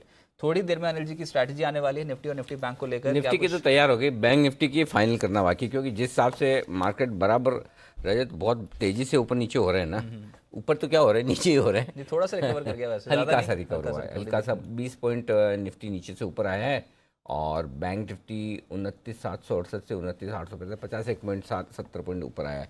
तो बस अगले 3 मिनट में मेरी स्ट्रेटेजी तैयार हो जाएगी। एनबीएफसीज में एकदम से बिकवाली जो और गहराती चली जा रही है, उसमें एक स्टॉक है आज बहुत जबरदस्त तरीके से बिकवाली, वो है LIC हाउसिंग। एक बार इसके लगाइए चार्ट स्ट्रक्चर, क्योंकि ये कुल मिलाकर दिन में 3% के आसपास कमजोर थे और बीते 15 मिनट में आधे % और टूट गया, यानी दिन के निचले स्तर पे 534 के लेवल पे इस समय कर रहा है कामकाज। कुणाल जी आप बताइए, यहाँ पर जिस तरीके से LIC हाउसिंग में गिरावट देखने को मिल रही है, LIC हाउसिंग ही नहीं तमाम NBFCs अगर सिलसिलेवार तरीके से देखें तो बिकवाली ज़्यादा देखने को मिल रही है। चाहे आप IDFC देख लीजिए, श्रीराम ट्रांसपोर्ट जिसके बारे में बात करी वो, LIC हाउसिंग स्पेसिफिकली जिनके पास भी पोजीशंस हो वो क्या करें 535 के स्तर पर? देखिए रजत, जैसे अभी हमने L&T फाइनेंस होल्डिंग पर बिकवाली की राय दी है, श्रीराम ट्रांसपोर्ट फाइनेंस चार्ट पर बेहद कमजोर लगता है, मुझे लगता है कि वहां पर गिरावट बहुत गहराएगी। LIC हाउसिंग फाइनेंस थोड़ा आउट परफॉर्मिंग स्टॉक है, इसमें भी एक पैटर्न बन रहा है डबल टॉप का, लेकिन इसमें ब्रेकडाउन जो है वो 535 रुपए के नीचे आएगा। 537 रुपए का भाव फ्यूचर्स में चल रहा है, तो यहां पर भी 535 के नीचे क्लोज आने पर इसमें भी बिकवाली की मेरी राय रहेगी। स्ट्रक्चर कमजोर हो रहा है और कई सारे NBFCs हैं जो कि इस बिकवाली की चपेट में आ रहे हैं, तो ब्रेकडाउन आ जाए उसके बाद मुझे लगता है कि बिकवाली की जानी चाहिए। चलिए राकेश जी के पास चलते हैं, पहले बजाते हैं बिगुल BTSTT का, उसके बाद राकेश जी की कॉल।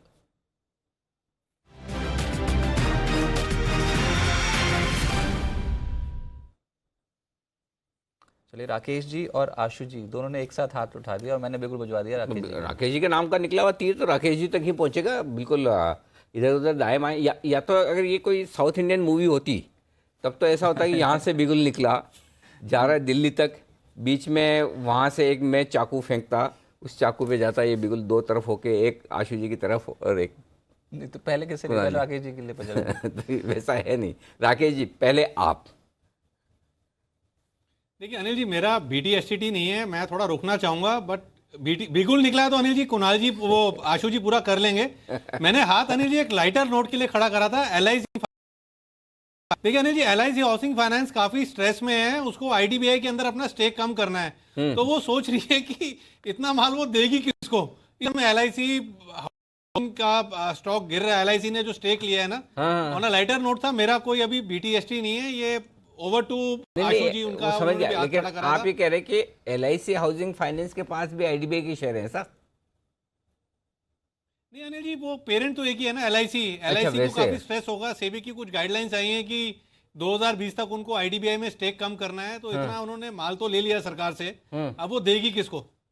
रिटेल इन्वेस्टर्स को। हाँ ये बात सही है, अल्टीमेटली कोई तो बैटन पास करने के लिए चाहिए। आशु सर आप कोई कॉल देना चाहते हैं?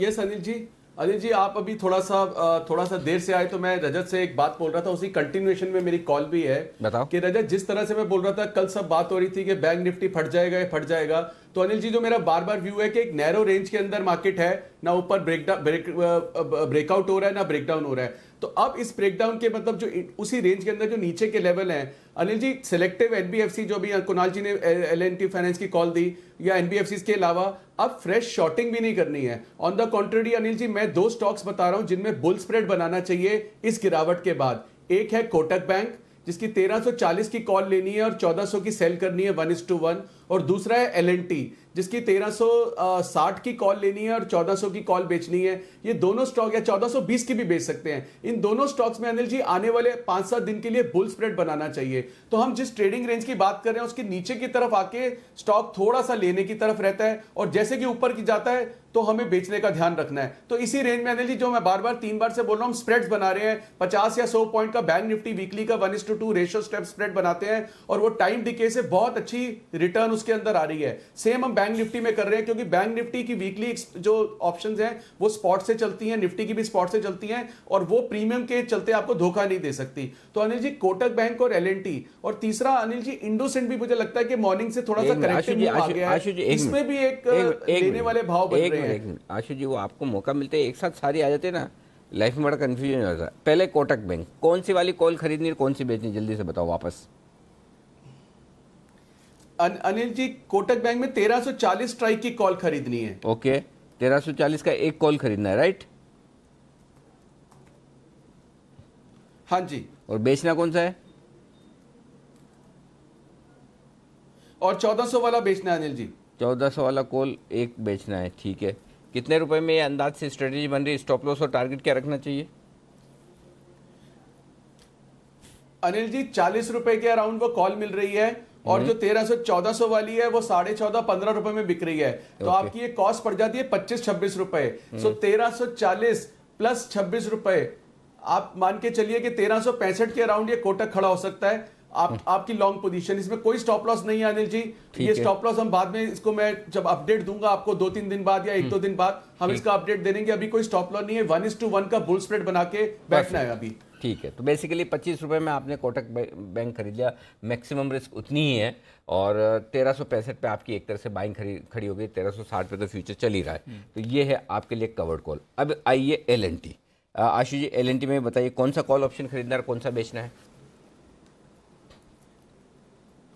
अनिल जी, जो L&T में खरीदना है, एक सेकंड में बताता हूं। 1360 का कॉल ऑप्शन L&T का खरीदना है सर, वो 1360 का खरीदना है और 1400 का बेचना है। हाँ जी, 1360 का। और 1400 जी, इसमें मुझे लगता है कि 1420 का बेचना चाहिए। 1420 ना, हाँ परफेक्ट है। तो अब ये बताइए 1360 वाला कितने में आ रहा है आजकल अंदाज? 1360 में आ रहा है 39 रुपीज पे। ओके, 39 रुपीज पे सर। ओके, और बेचेंगे तो कितने पैसे आ और जाएंगे? 1420 वाला बिक रहा है सर 13.5-14 रुपए पे। 14 रुपए में, यानी कि आपकी यहाँ भी 25 रुपए कॉस्ट हो गई एक तरह से। बिल्कुल ठीक है। और 1300 बिल्कुल 25 रुपए की होगी सर। 1385 रुपए का L&T खड़ा हो गया, और 1380 रुपए का भाव चल रहा है। Correct, perfect. तो ये भी आपके और इसमें भी कहीं कोई स्टॉप लॉस लगाने की जरूरत नहीं, क्योंकि रिस्क आपकी डिफाइंड है 25 रुपए। अब आ जाइए इंडसइंड बैंक भी है। जरूरत नहीं है अनिल जी, मैं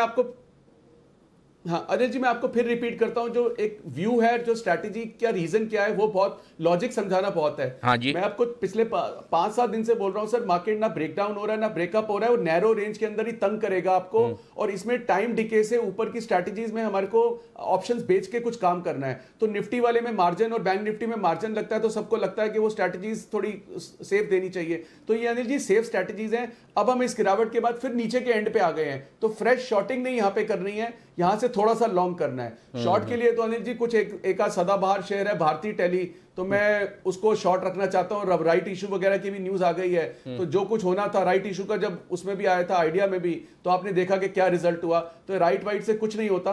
सो अनिल जी वीक स्टॉक रखना है तो भारतीय शॉर्ट कर सकते हैं, या L&T housing finance, but otherwise ये बैंकिंग जो डिप्स पे है अनिल जी लेनी ही है, क्योंकि बहुत जल्दी लोग डर के उतर जाते हैं इसमें। तो ऐसे में स्प्रेड अच्छा रहता है, क्योंकि डर नहीं रहेगा उससे। ठीक है, परफेक्ट है। तो भारतीय एयरटेल और इंडसइंड बैंक का भी आप निकाल के रखिए, मैं थोड़ी देर में आपके पास आऊँगा। अगर इंडसइंड बैंक में भी आपकी कोई कॉल आ रही है और जो आप देना चाहते हैं, हाँ जी, तो मैं थोड़ी देर में आपके पास आऊँगा उसके लिए भी। लेकिन तब तक 2:41 हो गए। रजत जी क्या कर रहे हैं आप? सर स्ट्रैटेजी आपकी, चलिए बिगुल बजाइए। चलिए पहले बजाइए बिगुल, उसके बाद देखते हैं अनिल जी की स्ट्रैटेजी।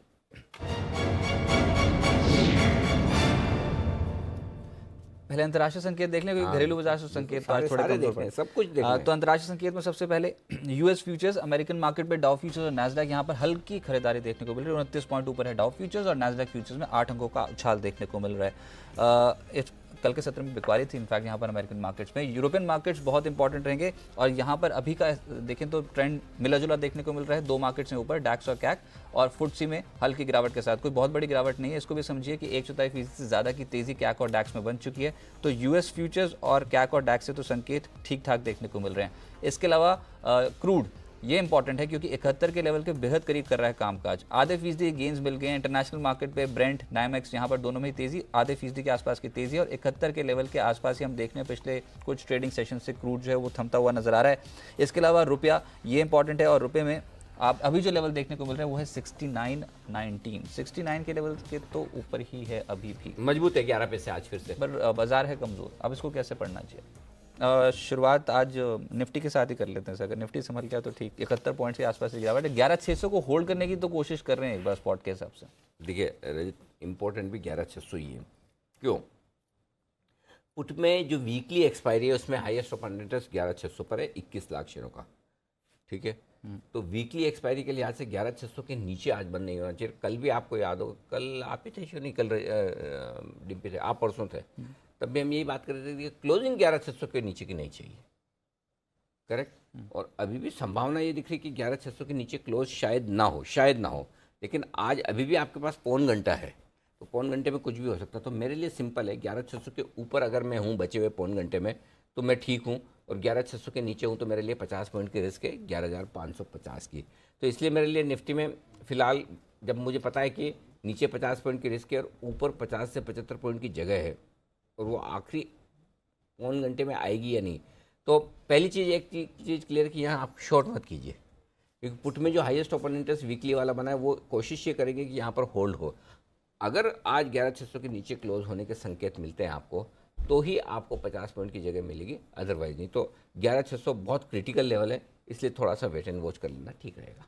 चलिए, तो वेट एंड वॉच मतलब पर अब 11,600 के आसपास ही ट्रेड कर रहे हैं, तो कोई रेंज अगर बता पाएं, क्योंकि कल है इंपॉर्टेंट एक्सपायरी का लेवल, और हम जब 12:30 बजे बात कर रहे थे तो ज़्यादातर जानकार बोलते हैं 11,650 के ऊपर कटेगी एक्सपायरी, 11,700, 11,650 इन लेवल्स के बीच। तो बड़ी बात नहीं है, देखिए हर रोज 75-100 पॉइंट निफ्टी ऊपर नीचे हो ही रहा है। तो अगर समझिए आज 11,600, 11,625 बंद हो जाता है और कल 50-75 बढ़ जाता है, तो कौन सी बड़ी बात है। आप 11,650, 11,700 में हो भी सकती है एक्सपायरी। उतार चढ़ाव भी ज़्यादा देखने को मिल रहा है, विक्स बहुत ऊपर कामकाज कर रहा है। नहीं, बेसिकली 11,550 से 11,700 की रेंज है, ये 150 पॉइंट की, इसी में बाजार को ट्रेड करना है। तो इस रेंज में अब या तो आप एग्रेसिव ट्रेडर हैं, 11,600 पे खरीदिए, 11,550 का स्टॉप लॉस होगा, और 11,650 के टारगेट के लिए ले लीजिए। लेकिन मैं ये समझता हूँ कि क्यों करना है ज़बरदस्ती, ना भी करें तो क्या फ़र्क पड़ता है। लेकिन 11,600 के लेवल को अभी तक तो होल्ड करने की कोशिश है। 11,550 हमने और 11,750, यानी कि 150 अंकों के दायरे में होगा कामकाज। ये एक रेंज है, मोटी मोटी रेंज निफ्टी की, जिसमें कामकाज हो रहा है। अब अगर आपको इन स्तरों पर लेना है तो 11,550 के स्टॉप लॉस के साथ अपना सौदा डाल सकते हैं, और 11,650 पहला टारगेट होगा। लेकिन कोई बहुत बड़ा मूवमेंट एक्सपेक्टेड नहीं है। निफ्टी बैंक में है क्या मूवमेंट एक्सपेक्टेड? निफ्टी बैंक तेज हो सकता है क्या? शुरुआत तो ठीक थी निजी बैंक्स ने, बोले HDFC बैंक की जो ब्लॉक डील हुई ना, उसके बाद से देखने की कमजोरी एकदम से बढ़ती चली जा रही है। देखिए निफ्टी बैंक पे 29,700 से 29,900 मजबूत सपोर्ट जोन है। इसमें बीच बीच में आपको हर जगह खरीदारी आती दिखेगी। 29,700 पे भी आएगी, 750 पे भी आएगी, 800 पे भी आएगी, 850 पे भी आएगी। तो ये खरीदारी का जोन है, बिकवाली का नहीं। तो जितना 29,700 के नज़दीक आप खरीदेंगे उतना बेहतर है। और 30,000 से लेकर 30,200, ये 200 पॉइंट की रेंज है जहाँ प्रॉफिट बुकिंग आती है आमतौर पर। तो बेसिकली अभी आप 29,875 के आसपास चल रहे हैं, बहुत क्लियर डायरेक्शन है नहीं। तो मेरा ये मानना है कि 29,800 के नीचे खरीदिए, 29,700 का स्टॉप लॉस है, 29,900 30,000 के टारगेट के लिए, तो थोड़ा नीचे आ जाने दीजिए, फिर खरीदेंगे। 29,800 के आसपास अभी करंट मार्केट प्राइस पे कोई ट्रेड बन नहीं रहा, और मैं आखिरी पौन घंटे में बिल्कुल नजरें बनाए हुए, जैसे कोई ट्रेड दिखेगा मैं तुरंत कल के 2,000 कर दूंगा। अच्छा सर, पर इस बार जो सेटअप है निफ्टी बैंक का, उसमें दिक्कत ये होगी कि जो पिछले हफ्ते हाइज बनाए थे वो तो बहुत ही पीछे रह गए। इस हफ्ते तो उन लेवल्स को हमने अटेम्प्ट ही नहीं किया। ये जो वीकली एक्सपायरी की बात कर रहा हूँ, वीक ऑन वीक जो पिछले हफ्ते के लो, पिछले हफ्ते देखें तो हाई बता रहे हैं लोग। हाँ, पिछले हफ्ते क्लोज ही 30,084 के आसपास यहाँ पर बनता हुआ नजर आया था। और इस हफ्ते हम गए थे 30,225 के आसपास, पिछले हफ्ते थे 30,648, ये हाई देखने को मिले थे। तो 30,648 तो रह गया बहुत आगे। ये 30,200 के लेवल के ऊपर आ सकते हैं जो इस हफ्ते का हाई एक्सपायरी। हाँ, क्यों नहीं आ सकते, आ सकते। अगर आज 29,900 के 30,200 बहुत ऊपर, यहाँ से 300 350 पॉइंट ऊपर है, मुश्किल है, थोड़ा सा मुश्किल है। लेकिन हाँ, 30,000 के ऊपर की भी एक्सपायरी होती है तो बुरी थोड़ी है। आप वीकली एक्सपायरी 30,000 के ऊपर की भी मिल जाए तो सेटिस्फाइड रहिए, बहुत ज़्यादा लालच मत कीजिए रजत। पर इम्पोर्टेंट है थोड़ा सा भी वेट करता है। निफ्टी बैंक निफ्टी पे कोई क्लियर का ट्रेड दिख नहीं रहा और मैं जबरदस्ती देना नहीं चाहता। 29,700 होल्ड कर जाएगा क्या? हाँ। 29,700 होल्ड कर जाएगा? 29,700 होल्ड कर हाँ जाएगा। पक्का, ये ठीक है। तो 29,800 के आसपास अगर खरीदते तो देखो 29,800 का स्टॉप लॉस लगा लेंगे। 29,800 के पुट पे 8 लाख शेयर हैं और 30,000 निर्णायक लेवल है, क्योंकि वहां पर 12 लाख शेयर पुट में और 10 लाख शेयर कॉल्स में है, तो वो टक्कर वाला मामला है। तो देखते हैं अभी 30,000, ऐसा लग रहा है कि ना इसको 29,800 के बहुत नीचे जाना है, नहीं 30,000 के बहुत ऊपर जाना है, बस यही सिंपल है। तो कोई बहुत बड़ी तेजी या फिर कोई बहुत बड़ी थोड़ा मंदी, वेट एंड वॉच वाला वेट मामला एंड ठीक है। वॉच वाला मामला है। कुछ ज़्यादा यहाँ पर बड़ी चाल एक्सपेक्टेड नहीं है, लेकिन कुछ ऐसा ट्रेड जहाँ पर आज के सत्र में तेजी देखने को मिली। कोटक महिंद्रा बैंक में ऑलरेडी हम बात कर चुके हैं। निफ्टी बैंक में ये स्टॉक है आरबीएल बैंक, गिरते बाजार में ऊपर है ये, और 674 675 ये लेवल्स देखने को मिल रहे हैं। सिमी एक बार देख के बताएं, ये आरबीएल बैंक ये आज इसने होल्ड किए है, सुबह से जो गेंस दिखाए हैं, थोड़ा सा सरेंडर जरूर हो गया, लेकिन फिर भी अच्छा ये फिर से चल पड़ा बीते 5 मिनट में। अब 674 के लेवल पे अट्रैक्टिव लग रहा है। कल है वीकली एक्सपायरी, उससे पहले लेकर जाएं आरबीएल बैंक 674 675 के जोन पे।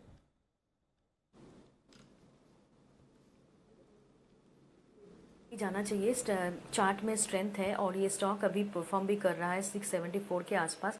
मुझे लगता है कि करंट लेवल से डाउनसाइड बहुत ही कम है, 665 660 के आसपास ही इसका सपोर्ट है। और इस बार अगर 690 का हाई क्रॉस कर गया तो ये स्टॉक 720-30 के आसपास जाके सेटल कर सकता है। तो मेरे ख्याल से 10-15 रुपया का डाउनसाइड है और ऊपर में 30 से 50 रुपया का अपसाइड देखने को मिल सकता है शॉर्ट टर्म में। तो मैं तो मतलब यही कहूँगी कि बाई करके, और जिन्होंने पहले से लिया है वो होल्ड कीजिए और करंट लेवल पर खरीदारी करने का भी सलाह होगा 1 से 3 ट्रेडिंग सेशन के लिए। तो लोअर लेवल से कुछ पुल बैक ट्रेड्स डेफिनेटली यहाँ पर जो है वो देखने को मिल सकते हैं। एक बार सरकारी कीमत भी देखना होगा यहाँ पर कोई एक्शन है कि नहीं। हालांकि पिछले कुछ अगर 15-20 मिनट का डेटा देखें तो सरकारी बैंक्स के लिए नेगेटिव ज़्यादा पड़ता हुआ नजर आया, लेकिन आप स्टॉक्स देखिए जहाँ पर तेज़ी है उसमें इंडियन बैंक ठीक है, शुरुआती सत्र में जितनी तेज़ी थी उतनी नहीं, लेकिन फिर भी कहीं ना कहीं अपनी बढ़त को बरकरार रखने की कोशिश है इंडियन बैंक में। थोड़ा सरेंडर जरूर हो गया 272 के लेवल पे। कुणाल जी एक बार चार्ट्स देख के बताएं इंडियन बैंक का, इसमें एक्शन हो सकता है, लो लेवल से कुछ खरीदारी का चांस है या फिर अवॉइड करेंगे स्टॉक को भी? देखिए यहाँ पर फिलहाल अवॉइड करना चाहिए रजत। हालांकि देखिए कुछ सत्रों से काउंटर कंसोलिडेट कर रहा है, 270 के आसपास सपोर्ट भी है, 272 का भाव है, तो इसमें बहुत ज़्यादा मंदी की भी संभावना कम दिखती है।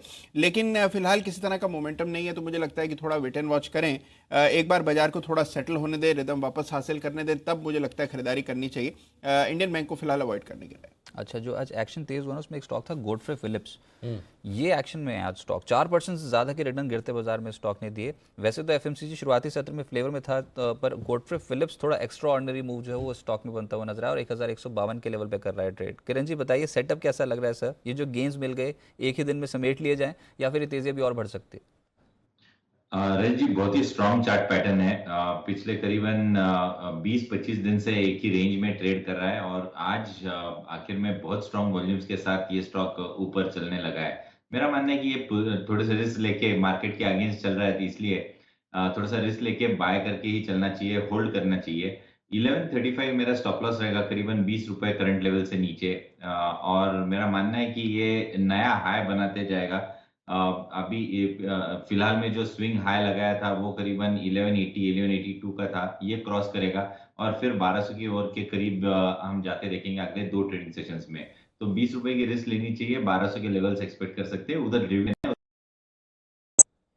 लेकिन रियल एस्टेट स्टॉक्स देखिए, इंडिया बुल्स रियल की तो स्टोरी लगा ठीक है, लेकिन वहां पर जोरदार चाल बनी है। लेकिन जो आज एक्शन उसमें एक है ओबरॉय रियल्टी और दूसरा है गोदरेज प्रॉपर्टीज। यहां पर भी आज के सत्र में गिरते बाजार में पूरा ही दिन हमने देखा कि ये देखिए 4% के आसपास के रिटर्न थे और ये स्टेबल रिटर्न्स पूरे दिन भर इन्होंने अपनी पकड़ को मजबूत रखा। और गोदरेज प्रॉपर्टीज में भी 2% के आसपास की तेजी देखने को मिली। और मुद्दा यही है कि कुछ ऐसी चुनिंदा कंपनियां जहां पर नतीजे बेहतर रह सकते हैं रियल एस्टेट सेक्टर में, उसमें गोदरेज प्रॉपर्टीज का नाम आ रहा है और साथ साथ ओबरॉय रियल्टी का भी नाम आ रहा है। कुणाल जी एक बार देख के बताएं ऐसे सेटअप गोदरेज प्रॉपर्टीज और Oberoi realty, next possible target और सपोर्ट जोन यानी कि स्टॉप लॉस लेवल जिनके पास भी पोजीशन है उनको क्या रखना चाहिए? देखिए रजत, आज सवेरे 10 की कमाई में मैंने और राकेश जी ने खरीदारी की राय दी है ओबेरॉय रियल्टी में, और हमने कहा है कि इसमें लॉन्ग टर्म में बहुत अग्रेसिव टारगेट्स आएंगे। स्टॉक ने एक बड़ा ब्रेकआउट दिया है और ये अपने लाइफ टाइम हाई के आसपास फिलहाल ट्रेड कर रहा है, तो इसमें तो डेफिनेटली हमारी खरीदारी की राय है। और मुझे लगता है कि देखिए शॉर्ट टर्म में हो सकता है काउंटर 615 के आसपास एक बार के लिए रुक जाए, लेकिन ये लेवल्स निकल जाएंगे तो यहाँ पर और ऊपर के लेवल्स आएंगे। तो ओबेरॉय रियल्टी और दोनों स्टॉक्स जो आपने कहे, दोनों में खरीदारी की राय है। ओबेरॉय रियल्टी विशेष रूप से फ्रेश ब्रेकआउट है। गोदरेज प्रॉपर्टीज में ऑलरेडी हम तेजी देख चुके हैं, तो दोनों में अगर तुलना करनी हो तो मेरी राय में ओबेरॉय रियल्टी को बाय करना चाहिए। चलिए, ओबेरॉय रियल्टी को आप खरीदारी कर सकते हैं, ये ज़्यादा बढ़िया होगा। किरण जी, आज आपका एक भी BTS डबल टी नहीं है, क्या हो गया? नहीं, मैं 2-3 स्टॉक्स रडार पे है, वो एक बार ब्रेकडाउन दे तो मैं जल्दी से हाथ ऊपर करूंगा। अभी तो कोई आ नहीं रहा है, उसके बीचों बीच है। खोज जारी है? हाँ बिल्कुल, खोज जारी है। और सिमी जी आपकी? जी मेरे भी अभी तक तो कुछ मिला नहीं देने जैसा। आज मैं भी क्या ज़्यादा जोर से आप लोगों को बोल नहीं पा रहा हूँ, क्योंकि मैंने भी निफ्टी बैंक निफ्टी पे आज न खरीदारी की न बिकवाली खोल दी, तो अब मैं किस मुंह से आप सबको बोलूँ कि आप लोग क्यों नहीं दे रहे हो। तो मैं समझ रहा हूँ, बड़ा मुश्किल वाला मामला है। आशु जी ने यहाँ पर बोला था कि कोई स्ट्रक्चर ऐसा मिलेगा नहीं, लेकिन एक भारतीय एयरटेल वो अभी बात कर रहे हैं। भारतीय एयरटेल खराब बोल रहे हैं ना आशु जी? खराब बोल रहे हैं, और वो स्टॉक लगातार टूटता चला जा रहा है। आशु जी, कहाँ तक जा सकता है सर? ये 344 ये लेवल्स तो आ गए भारतीय एयरटेल में। 345 344, राइट।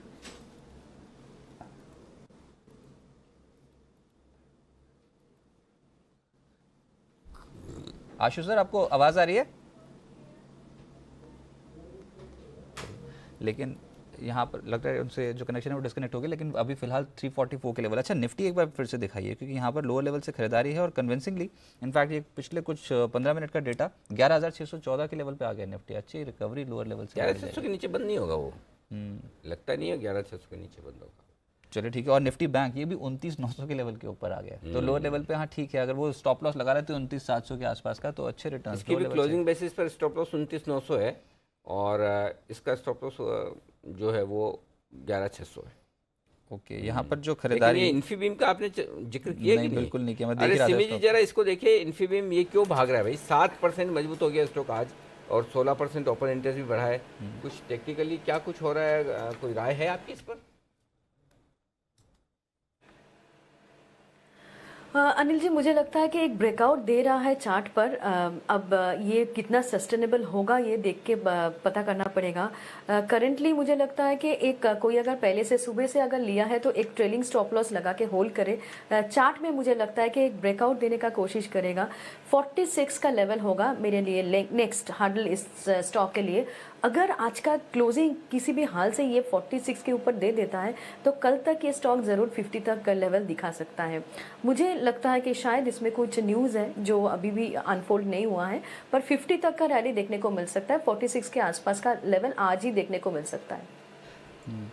लेकिन लो लेवल से जो खरीदारी है ना, हम जो बार बार डिस्कस कर रहे हैं निजी क्षेत्र के बैंक, उसमें कोटक महिंद्रा है, RBL बैंक है, और अब कहीं ना कहीं इंडसइंड बैंक और एक्सिस बैंक में भी खरीदारी। तो इंडसइंड बैंक पे पहले एक बार जरा आशु जी को पूछ लें, तैयार हो तो। आशु सर तैयार है आप? इंडसइंड बैंक में खरीदारी आ रही है, फिर बाद में मत बोलना लेट हो गए। नहीं अनिल जी, बिल्कुल।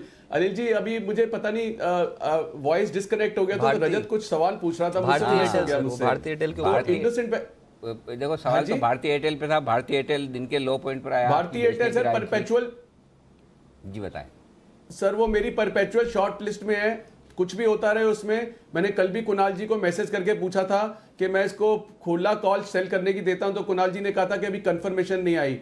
But as always Anil ji, आपको पता है कि मुझे अहेड ऑफ द कर्व होना होता है, चाहे तेजी हो या मंदी हो। पर अनिल जी, ये इंडसइंड बैंक में जो है कोई स्ट्रैटेजी नहीं है क्लियर। मुझे लगता है कि जो दो आउट परफॉर्मिंग बैंक्स हैं गोइंग अहेड, वो एक कोटक रहेगा और एक इंडसइंड रहेगा। तो इंडसइंड अभी 1770-71 जब फ्यूचर था, जब आपने कहा मैं स्ट्रैटेजी लूंगा, या 72-73 भी हो, कोई फर्क नहीं पड़ता। ये सर एक रीजनेबल स्टॉप लॉस से, मुझे लगता है 25 या 30 रुपए के स्टॉप लॉस से ये कम से कम अगले 50-60 रुपए की तेजी के लिए अनिल जी इंडसइंड को लॉन्ग करना चाहिए।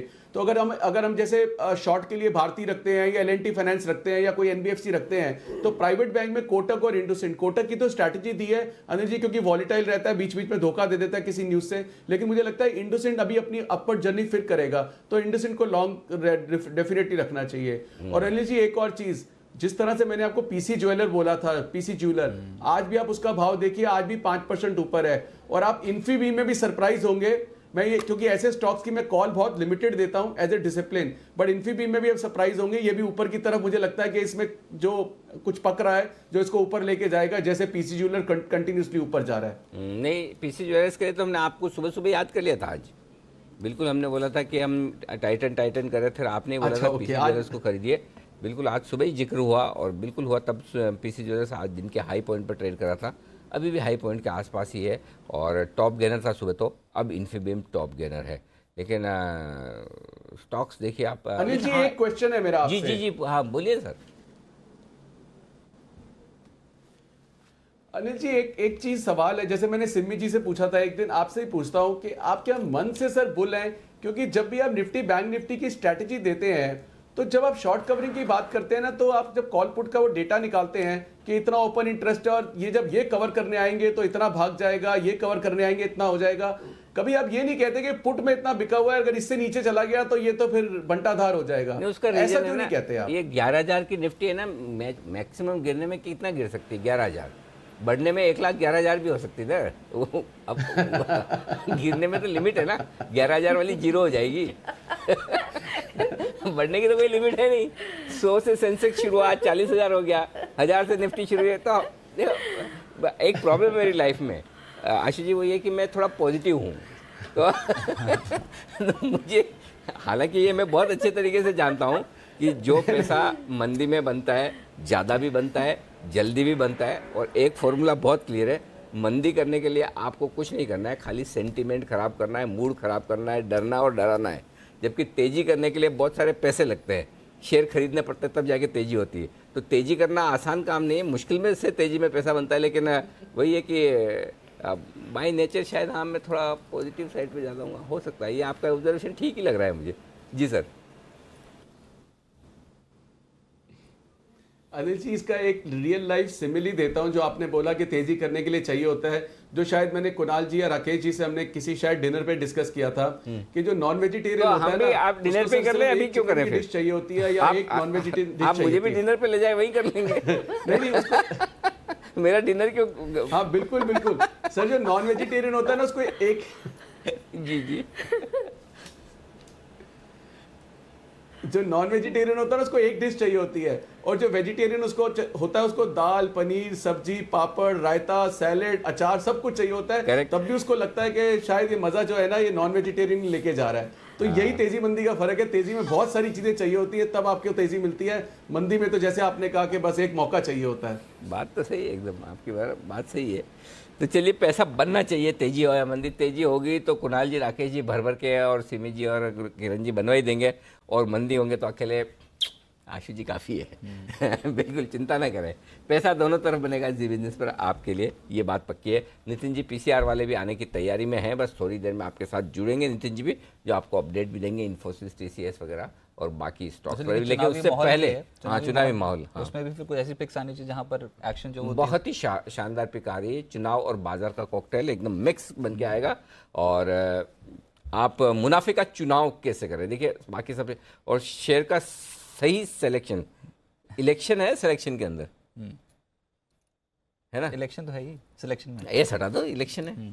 हाँ, तो इलेक्शंस का एस पीछे से आगे लाया गया है, सिलेक्शन कर दिया गया है। तो एक ऐसा शेयर जो मुनाफे का चुनाव करेगा वो आपके लिए थोड़ी देर में आने वाला है, और थोड़ी देर में आने वाले हैं नितिन जी भी पीसीआर लेकर। लेकिन एक्शन जहाँ पर कुछ तेज होता हुआ नजर आया है, उसमें एक स्टॉक सामने है, वो है एक्साइड, जिसमें लोअर लेवल से खरीदारी है, और एक है सीमेंस। इसमें भी आज के सत्र में एक्शन जो है वो तेज पड़ता है। अच्छा, एक्साइड और अमराजा के ऊपर तो ये छापेमारी की खबर थी आज के सत्र में, लेकिन रिकवरी देखिए अमराजा की किस तरीके से हुई है। आज लोअर लेवल से एक बहुत स्मार्ट रिकवरी स्टॉक ने दिखाई है। 689 ये मौजूदा लेवल्स देखने को मिल रहे हैं फ्यूचर्स पे, और दिन के उच्चतम स्तर पे है ट्रेड। तो ट्रैप हुए हैं जिन्होंने भी यहाँ पर नेगेटिव बायस के साथ ट्रेड की थी, वहाँ पर लोअर लेवल से खरीदारी देखने को मिल रही है। तो एक बार सिमी आप ट्रेड सेटअप देख के बताएं अमराजा, जिन्होंने भी आज अगर नेगेटिव पोजीशन ले ली हो तो स्ट्रिक्टली स्टॉप लॉस क्या फॉलो करना पड़ेगा, या फिर इन लेवल से वापस रिवर्सल देखने को मिल सकता है? रजत, चार्ट में ओवरऑल तो वीकनेस है। मुझे लगता है कि अगर किसी ने हिम्मत करके आज शॉर्ट लिया ही है तो तो थोड़ा बहुत और इंतज़ार कर सकते हैं, क्योंकि ओवरऑल मैं जो देख रही हूँ बहुत जल्दी 695 से 710 का रेंज क्रॉस करेगा ऐसा नहीं लगता है। डेली चार्ट में उस रेंज से मेजर ब्रेकडाउन आया था, उसके बाद से ये स्टॉक लोअर लेवल से दिखा रहा है। आज थोड़ा बहुत रिकवरी है, पर क्लोजिंग तभी लेना है जब 710 के ऊपर जाके ये डिसाइसिवली सस्टेन करेगा, क्योंकि तब इसका नेक्स्ट टारगेट 740-50 की आएगी। मुझे लगता है कि एक थोड़ा सा एग्रेसिव होके शॉर्ट कैरी भी कर सकते हैं। 710 के ऊपर ये इस शॉर्ट से निकल जाइए। 710 के ऊपर निकले तो शॉर्ट पोजीशन से आ जाएं बाहर, तब तक आप रखें शॉर्ट। ये है राय हमारा राजा बैटरीज में। इस बीच आशु सर कुछ कहना चाहते हैं, हाथ कर रहे हैं खड़ा हो। मैं वो ये आप है ना कुणाल जी राकेश जी आशीष ना हाथ खड़ा कर, मुझे ना क्लास टीचर वाली फीलिंग आने लगती है कि जैसे मैं क्लास में बैठा हूँ सामने स्टूडेंट से हाथ खड़ा कर रहे हैं। ये तो डिस्टेंस हो गया ना दिल्ली और मुंबई के बीच में। सर बताइए। अनिल जी, एक कल का अपडेट देना था, क्योंकि मेरे को अपडेट देना बहुत इंपॉर्टेंट होता है। I don't I mean go away from my responsibility. So Maruti कल लॉन्ग कॉल दी थी सर, इंट्राडे 30-40 रुपए बढ़ा था और आज वो रिपोर्ट आने के चलते थोड़ा सा नीचे आया। अगर किसी ने इंट्राडे नहीं काटा तो उसको आज भाव नहीं मिला, लेकिन मेरा अभी भी लॉन्ग कॉल इंटैक्ट है अनिल जी। 7200 के ऊपर मारुति स्ट्रांग है। मार्केट भी आज आपने देखा गिरावट आई, सुबह उसकी रिपोर्ट भी नेगेटिव आई, लेकिन वो अभी भी फ्यूचर 7200 के ऊपर खड़ा हुआ है। तो अगर किसी को थोड़ा बहुत लॉस हो रहा है तो मुझे लगता है कि अभी नहीं करना चाहिए, और जो कुणाल जी ने कल स्टॉप लॉस बोला था उसको फॉलो करना चाहिए। और अनिल जी, एक और डिस्क्लेमर दे रहा हूं, जो भी हमने अभी L&T हाउसिंग फाइनेंस या बाकी एनबीएफसी की बात की, एक एनबीएफसी जो नहीं बेचनी वो है DHFL। तो DHFL में अभी भी लेने का मौका ढूंढना है अनिल जी। DHFL को शॉर्ट नहीं करना गलती से भी। बिल्कुल, ये बात तो सही है। और कल ही हम आपने DHFL की बात की, कल ही तेजी से भागा 168-69 के आसपास बंद हुआ। आज सुबह दिन भर मजबूत था। और वैसे आपको एक चीज़ बता दूं, क्रेडिट स्विस की रिपोर्ट आई थी, 6100 का टारगेट उन्होंने मारुति का दिया, और सुबह आपके बिहाफ पे ऑलरेडी कुणाल जी ने बोल दिया था कि ये 7200 के नीचे नहीं जाएगा, चिंता मत कीजिए, ज़्यादा 7200 के नीचे बंद होगा तो ही शॉर्ट करना है, तो ही डरना है, शॉर्ट भी नहीं करना तभी डरना है, उसके पहले डरिए मत। तो आप चिंता मत कीजिए, आपका मोर्चा पूरा संभाल रखा है कुणाल जी ने, और उन्होंने बोल दिया कि नहीं, मारुति में डरने की जरूरत नहीं है। जी राकेश जी, कुछ कहना चाहते हैं आप? हाँ अनिल जी, दो चीजें कहना चाहता हूँ। एक तो अनिल जी, मारुति का अपडेट मैंने दिया था, क्योंकि आशु जी काफी कई बार नाराज हो जाते हैं, तो उनका मोर्चा मैंने संभाला था और मैंने बोला था 7109 के नीचे स्टॉक नहीं जाएगा, स्टॉक क्लियर अप ट्रेंड के अंदर है और CLSA की गलत निकलने की संभावना ज्यादा है। दूसरा अनिल जी, एक चीज से मैं एग्री करता हूं, जैसे आपने बोला हम लोग हाथ खड़ा करते हैं तो आपको टीचर की फीलिंग आती है। अनिल जी, यहाँ हम लोगों को, मेरे को तो एटलीस्ट अनिल जी स्टूडेंट की फीलिंग आती है, और मुझे कई बार रात को डर लगता है कोई आप दवाई का स्ट्रक्चर ना पूछ लें, तो एक बजर लगवाइए यहाँ पर, ताकि ये हाथ खड़ा करने का प्रोग्राम खत्म हो पाए। अच्छा, बजर लगाने का आइडिया वैसे अच्छा है।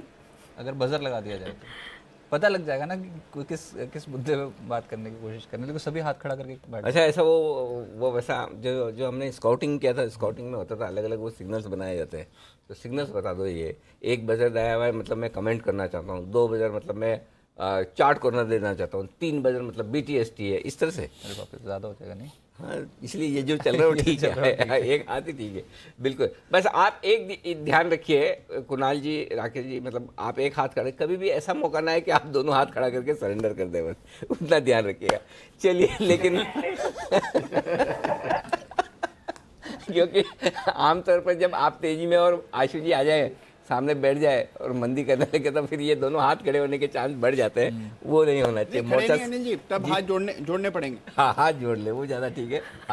दोनों हाथ सरेंडर करने के बजाय मोर्चा संभाले रखें। और इधर मोर्चा हमारे डिम्पी संभालने की तैयारी में कहें, थोड़ी देर में वो आपको मुनाफे का चुनाव करके दिखाएंगे और बताएंगे कौन सा है वो स्टॉक जो तेजी से भागने को तैयार है। लेकिन इस बीच एक स्पेस जो है वो मजबूत होती दिख रही है। सिप्ला तो सुबह से, आज सुमित बगड़िया जी ने बोला भी था 550 के टारगेट के लिए वो चल गया, लेकिन मिडकेप फार्मा और किरण जी, इस पे आप जरा गौर फरमाइए, कौन सा शेयर खरीदना है, क्योंकि बायोकॉन, ग्लेनमार्क, कैडिला, स्टार, ओरो फार्मा, ये सारे मिडकेप फार्मा ऐसे हैं जो हरे निशान में है, थोड़ा थोड़ा ऊपर आने की कोशिश कर रहे हैं। ये कह रहे हैं कि देखिए हमारे यहाँ खरीदारी हो रही है, अगर आपको लेना है तो ले लीजिए। आपको क्या खरीदना है वो बताइए। मुझे खरीदना है तो मैं डिवीज के साथ जाऊंगा। मुझे लगता है डिवीज में बहुत अच्छी मूव आनी चाहिए, और एक 10 रुपए का ब्रेक लेवल है वो निकल जाए तो बिल्कुल एक बहुत बड़ी मूव आएगी। लेवल है 1735 कैश लेवल्स, एक बार निकल जाए तो मेरा मानना है कि बहुत बड़ी मूव देखने को मिलेगी। इसने करीबन मार्च और अभी तक के मार्च सीरीज और अभी तक के 8 दिन इतना बड़ा कंसोलिडेशन किया है, और इतने बड़े कंसोलिडेशन के बाद जब ये स्टॉक निकलता है वॉल्यूम्स के साथ, तो ये रुकने का नाम नहीं लेगा। मेरा मानना है कि जिस तरीके का चार्ट पैटर्न है, आपको 1840 1880 ये लेवल्स देखने को मिल जाने चाहिए, पर इसके लिए ब्रेकआउट की राह देखे 1735 की लेवल रहेगी। कुणाल जी और आशु जी, आप दोनों को एक स्टॉक के लिए मैं बड़ी दाद देना चाहता हूँ, और वो दाद इसलिए भी देना चाहता हूँ कि मैंने इसका थोड़ा सा शायद गलत विश्लेषण कर दिया। बच तो गया था मैं, खैर कल टाटा मोटर्स शॉर्ट करने की राय मैं दे भी रहा था, 203 के आसपास खुला ही 201 था, 203 का स्टॉप लॉस था, तो उसी वक्त संभाल लिया था। कुणाल जी ने बोला था कि इसको बेचना नहीं है, खरीदना है, और क्या भागा है, 2 दिनों में इतना भाग गया। कुणाल जी जबरदस्त ब्रेकआउट हुआ। आशु जी भी टाटा मोटर्स लगातार खरीदारी करने की राय दे रहे थे। क्या करना है अब? 216 दिन के हाई पॉइंट पर है कुणाल जी, अब ट्रेलिंग स्टॉप लॉस और टारगेट रिवाइज करना है तो बता दीजिए। अनिल जी देखिए, मैंने और राकेश जी ने इस पे खरीदारी की राय दी थी जब इसने 200 के लेवल को ब्रिज किया था, तो अब हमने कहा था कि एक बड़ा ब्रेकआउट टाटा मोटर्स में आ रहा है और बड़ी तेजी बनेगी, और बिल्कुल वैसा ही होता दिख रहा है। मुझे लगता है कि और तेजी बनेगी। देखिए आज बाजार का मूड इतना खराब होने के बावजूद आप देखिए टाटा मोटर्स डे हाई के आसपास ट्रेड कर रहा है, किसी तरह का कोई ग्राउंड अभी तक इसने कंसीड नहीं किया है। तो मुझे लगता है कि और ऊपर के लेवल्स टाटा मोटर्स में देखने को मिलेंगे। जिन्होंने आज खरीदा है या कल का खरीदा है, बिल्कुल होल्ड करें, मुनाफा बुक करने की जल्दबाजी ना करें, और स्टॉप लॉस को ट्रेल करते चलें। 210 का स्टॉप लॉस रखें। मुझे लगता है कि 225 का लेवल अब अगला पड़ाव है। लेकिन आज जो आशु जी की बेस्ट कॉल निकल रही है वो है भारती एयरटेल। तो डैमेज है आज के सत्र में, जिस तरीके की बिकवाली अभी देखने को मिल रही है, बोल के 340 के लेवल पे एकदम से एक चीज आप वन वे ट्रैक पे बिकवाली। आशु जी के कॉल्स बहुत चलते हैं, इसमें कोई डाउट नहीं है, लेकिन कॉल से ज्यादा पुट चलते हैं। तो जिस बिकवाली की कॉल देते हैं वो नहीं, अभी इंडसइंड बैंक खराब मार्केट और बिकवाली कॉल और आशु सर, ये तो ट्रिपल डेडली कॉम्बिनेशन है, इसमें कोई डाउट ही नहीं है। तो तीनों को मिलाकर तो फिर चलेंगे ना। बिकवाली कॉल को, मतलब बिकवाली कॉल को बहुत क्लोजली ट्रैक किया जाए। 340 का लेवल, अभी 345 पे बात हो रही थी, ये पिछले 15 मिनट में एकदम से दिन के निचले इसको कहते हैं कि फिसल पट्टी बनना, स्लोप। अच्छा, हिंदी में फिसल पट्टी बोलते हैं। तो एकदम जो बच्चे आमतौर पर गार्डन में यूज़ करते हैं ना, बिल्कुल ऐसा सीधा ऊपर से नीचे जाना, बिल्कुल वैसा चार्ट बनाए। जहाँ से आशु सर ने बोला है कि बेच दीजिए, वहाँ से देखिए रुकने का नाम नहीं ले रहा है। लेकिन आइए करते हैं मुनाफे का चुनाव, और डिम्पी हमारे साथ जुड़ चुके हैं, और डिम्पी के पास चलते हैं। और डिम्पी भी सुबह से शाम शो करते हैं, जहाँ भी जाते हैं बिगुल के बगैर जाते नहीं। तो हम भी डिम्पी के पास बगैर बिगुल के जा नहीं पाएंगे, जाएंगे तो वो हमें एक्सेप्ट नहीं करेंगे, तो बिगुल बजाएंगे।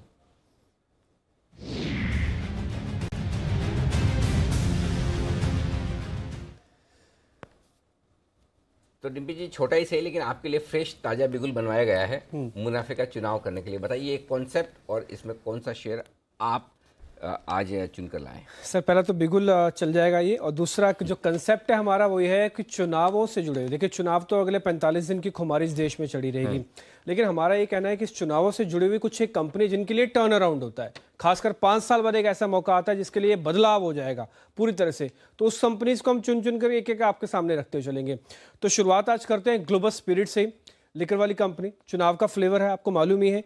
इसको चुनने की वजह पहले ये समझिएगा, इसके सारे मेरे फैक्ट्स एंड फिगर चेक किए, सब कुछ चेक किया, इसकी कम से कम 30-40 पेज की एक रिपोर्ट है, समझा उसको, उसके बाद हम आपके सामने लेके आ रहे हैं। पहली बात, भारत की सबसे बड़ी लिकर कंपनी है, ये भारत के ही ब्रांड बनाती है, इसमें मैं आपके ब्रांड के नाम भी बताऊंगा, ये भारत के ही ब्रांड बनाती है, तो इसलिए स्वदेशी लिकर कंपनी के तौर पर ये देश की सबसे बड़ी कंपनी है। इसका बेनिफिट तो आपको सीधा सीधा मिल जाएगा।